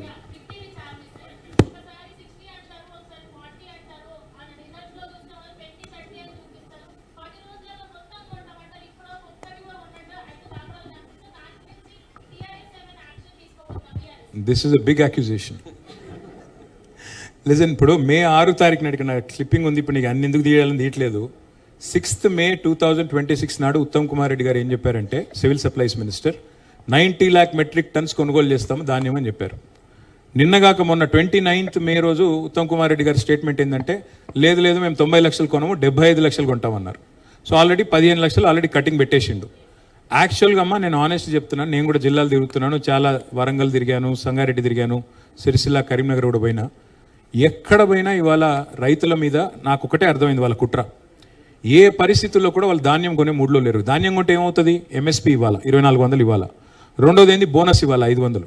ఇదంతా తప్పించుకునే తందుకు వాళ్ళని సతాయించి వేధించి అక్కడ సంచులు కూడా ఇస్తలేరు. నువ్వు ధాన్యం అంటున్నావు, గన్నీ బ్యాగ్స్ కూడా ఇస్తలేరు, సుతుల దారం ఇస్తలేరు. బోనస్ ఎక్కడిది? కొనకపోతే బోనస్ ఎక్కడిదన్నా? కాబట్టి ఏదీ లేదు. ఇది ఒక బోగస్ ప్రభుత్వం. వాళ్ళు చెప్పే లెక్కలు బోగస్సు, వాళ్ళు చేసే కార్యక్రమాలు బోగస్సు. మరి బీఆర్ఎస్ ఏం చేస్తుంది అని మీరు అంటున్నారు. ఏం చేస్తామంటే, కత్తి వాళ్ళ చేతుల్లో పెట్టి యుద్ధం మమ్మల్ని చేయమంటే కొద్ది కష్టం. బట్ మా యుద్ధం ఏదో, మా ప్రయత్నం ఏదో మీ బిగ్ టీవీ సహకరిస్తే మేము కూడా చేస్తాం. సార్, ఉమాని అండ్ ఒక చిన్న, మీరు చాలా ప్రెస్ మీట్స్ అటెండ్ అయ్యారు, ప్రెస్ క్లబ్కి వచ్చారు, జర్నలిస్ట్లకి హెల్త్ కార్డ్స్ అన్నారు, అవి 100% సక్సెస్ అయ్యాయి. కరోనా టైంలో 20,000 కూడా చాలామందికి హెల్ప్ అయింది. ఒక చిన్న క్వశ్చన్ ఏంటంటే, ఇప్పుడు ఫ్యూచర్ సిటీ అనేది అది చాలా దూరం, అది అవుతుందో లేదో క్లారిటీ లేని ప్రాజెక్ట్ అనేసి మీరు అంటారు. మంచిర్యాల అండ్ మంచిర్యాల అండ్ బుద్వేలు మంచి ల్యాండ్ మార్క్ ఉన్న ప్లేస్. సో దాని గురించి మీరు మంచి పాయింట్స్ రేజ్ చేశారు. ఇప్పుడు ఫ్యూచర్ వచ్చేది మీ గవర్నమెంట్ అంటున్నారు. అక్కడ మీ గవర్నమెంట్ వస్తే మీరు అక్కడ స్టిక్ ఆన్ అవుతారా, మీరు ఇవ్వగలుగుతారా అక్కడ అనేది మాకు కన్ఫ్యూజన్. ఒక్కడే చెప్తాను మా, let me tell you is one thing. నేను ఎట్లా గవర్నమెంట్లోకి వస్తాను, నీకే అనుమానం ఒక్కలేదు మా. ఎట్లాగ వస్తాం మేము గవర్నమెంట్లో, ప్రజల దయ మా మీద ఉంటుంది. 100% వస్తాం. 100% మీకు నేను మాటిస్తా ఉన్నా. ఈయన ఇవ్వడు కూడా, అది కూడా చెప్తున్నా నీకు. ఫ్యూచర్ సిటీ పేరిట డ్రామాలు తప్ప ఈయన మీకు ల్యాండ్ ఇవ్వడు, పట్టాలు ఇవ్వడు, అది పక్కా. ఇచ్చినా మీరు తీసుకుంటే ఇక నేనేం చేయలేను, ఎందుకంటే మీరు అక్కడెక్కడో జూ పార్క్ పక్కన మీరు ఫార్మా యూనిట్ల పక్కన పోయి మీరు ఉంటానంటే నేను చేయగలిగింది ఏం లేదు. నేను మీకు ఇచ్చే మాట ఏమంటే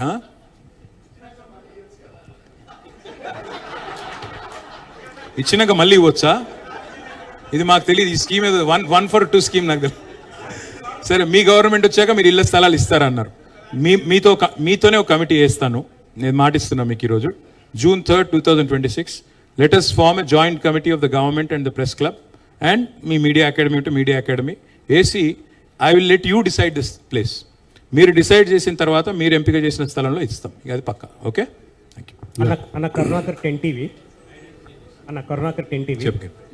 అంటే ఈ పుష్కరకాల తెలంగాణ ముష్కరుల పాలైందని చెప్పి నిన్న తెలంగాణ ఆవిర్భావ దినోత్సవం సందర్భంగా మీరు కామెంట్ చేశారు. కానీ రేవంత్ రెడ్డి మాత్రం 2047కు 3 trillion ఆర్థిక వ్యవస్థగా దీన్ని తీర్చిదామంటున్నారు.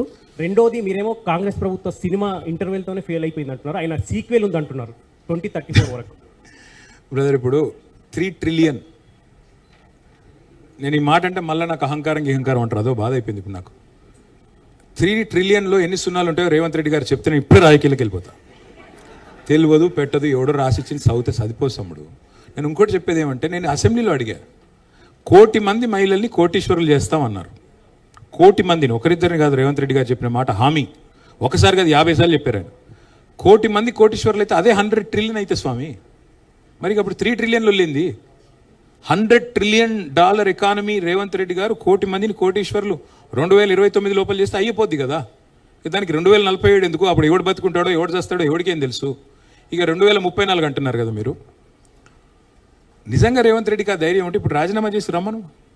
2034 కాదు, 2, 3, 4 సీట్స్ కూడా రావు. రాష్ట్రంలో ఓడిపోయే మొట్టమొదటి సీటు కొడంగల్, గుర్తుపెట్టుకోండి. రేవంత్ రెడ్డిని ఇదివరకు కూడా ఓడించాం 2018లో, మళ్ళీ 2029లో ఓడిస్తాం, ఇది కూడా గుర్తుపెట్టుకోండి. ఆయన లగచర్లలో చేసిన దుర్మార్గాలు ఎవడు మర్చిపోలేదు, ఆ అన్నదమ్ములు చేస్తున్న అరాచకాలు ఎవరు మర్చిపోలేదు.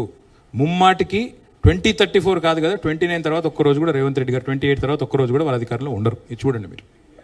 అన్న అధికార హోదా వస్తుంది బ్రదర్, ఎందుకు టెన్షన్ ఎందుకు? అన్న ప్రదీప్, నేను వెలుగు అన్న, మీరు కాంగ్రెస్ విష ప్రచారం వల్లే బీఆర్ఎస్ ఓడిపోయిందని మీరు అంటున్నారు.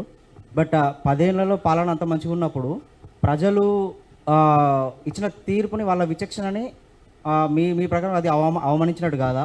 ఇంకొకటి, 10 ఏళ్లలో వచ్చిన వ్యతిరేకతని ఎందుకు ఒప్పుకోవడం లేదని చర్చ నడుస్తుంది, అదొక క్వశ్చన్. ఇంకోటి అన్న, నీళ్ళ విషయానికి సంబంధించింది. యాక్చువల్గా పాలమూరు రంగారెడ్డి ప్రాజెక్టు 2013-2014లోనే స్టార్ట్ అయింది. 10 ఏళ్ళు, మామూలుగా 12 ఏళ్ళు గడిచిపోతుంది ఇప్పటికీ. కానీ అదే 2016లో స్టార్ట్ అయిన కాళేశ్వరం ప్రాజెక్టు 3 ఏళ్లలో రికార్డ్ టైంలో మీరు కంప్లీట్ చేసారు. కానీ అదే రికార్డ్ టైంలో పాలమూరు రంగారెడ్డిని ఎందుకు కంప్లీట్ చేయలేకపోయారు? పాలమూరు రంగారెడ్డి ప్రాజెక్టులో ఫస్ట్ పంపు ఆన్ చేసి నీళ్ళు ఇచ్చింది కేసీఆర్, మర్చిపోకండి మీరు. అక్కడ 32 పంపులు ఉన్నాయి.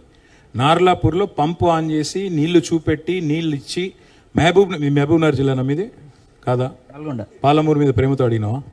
పాలమూరులో 8 లక్షల ఎకరాలు సాగు తీసుకొచ్చింది కేసీఆర్ ప్రభుత్వం.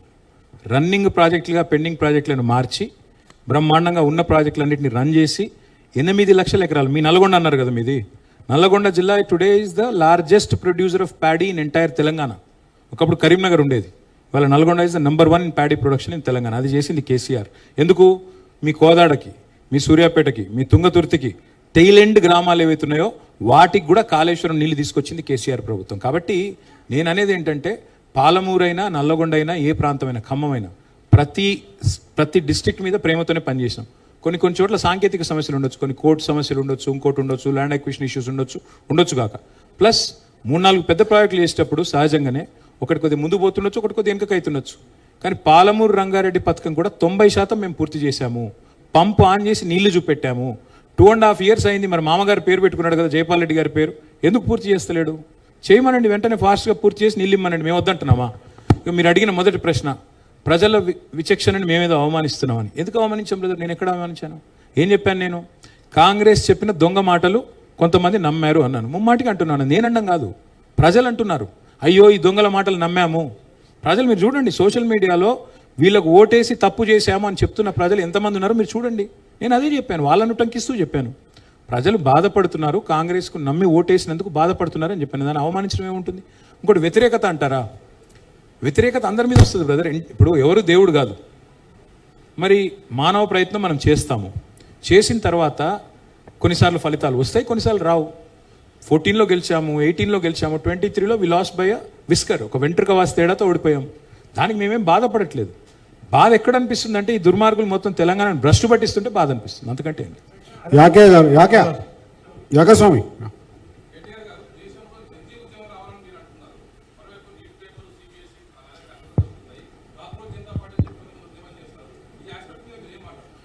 నేను ఒక 6-7 నెలల కింద ఎన్డీటీవీ వాళ్ళకి ఈవెంట్ పెడితే అక్కడ మన బాంబేలో నేను అనింటి జెన్జీ ఉద్యమం ఇక్కడ కూడా వస్తుందా నేపాల్ తరహాలో అంటే రావచ్చు, పెద్ద అదే అంత కష్టతరం కాదు, మీరు అనుకున్నంత గొప్పగా ఏం లేదు బీజేపీ ప్రభుత్వం అని చెప్తే అక్కడ ఉన్న వాళ్ళంతా నవ్వినరు, రకరకాలుగా హెకిల్ చేసిండ్రు. కానీ వాళ్ళు చూడండి ఏమవుతుంది, కాక్రోచ్ జనతా పార్టీ అని పెట్టి ఒక మాట సిజేఐ గారు ఏదో అంటే ఆ మాట మీదకి వెళ్ళి ఒక పార్టీ పెడితే, సరే ఆన్లైనే కావచ్చు, అది ఆఫ్లైన్ లేకపోవచ్చు, కానీ దానికి ఇప్పుడు 14 మిలియన్ ఫాలోవర్లు, భారతీయ జనతా పార్టీ కంటే ఎక్కువ ఫాలోయింగ్ ఉంది ఇప్పుడు దానికి సోషల్ మీడియాలో. కాబట్టి పిల్లల్లో ఉన్న నిరాశ, మీరు బాగా ఫాలో అవుతున్నారా, 22 మిలియన్ అట. సో నేనేమంటున్నానంటే పిల్లల్లో ముఖ్యంగా యంగ్స్టర్స్లో ఒక నిరాశ, ఒక నిస్పృహ ఉంది, అందులో అనుమానం అక్కర్లేదు. ప్రభుత్వాల మీద విసుగు ఉంది, ప్రభుత్వాల మీద కోపం ఉంది. దాన్ని ఎవరు ఛానలైజ్ చేసుకుంటే వాళ్ళు నెగ్గుతారు. అది కాక్రోచ్ జనతా పార్టీయా, భారతీయ జనతా పార్టీయా, భారత రాష్ట్ర సమిత, భవిష్యత్తు చెప్తుంది, అంతకంటే ఏం చెప్పాలి. Praveen HM TV.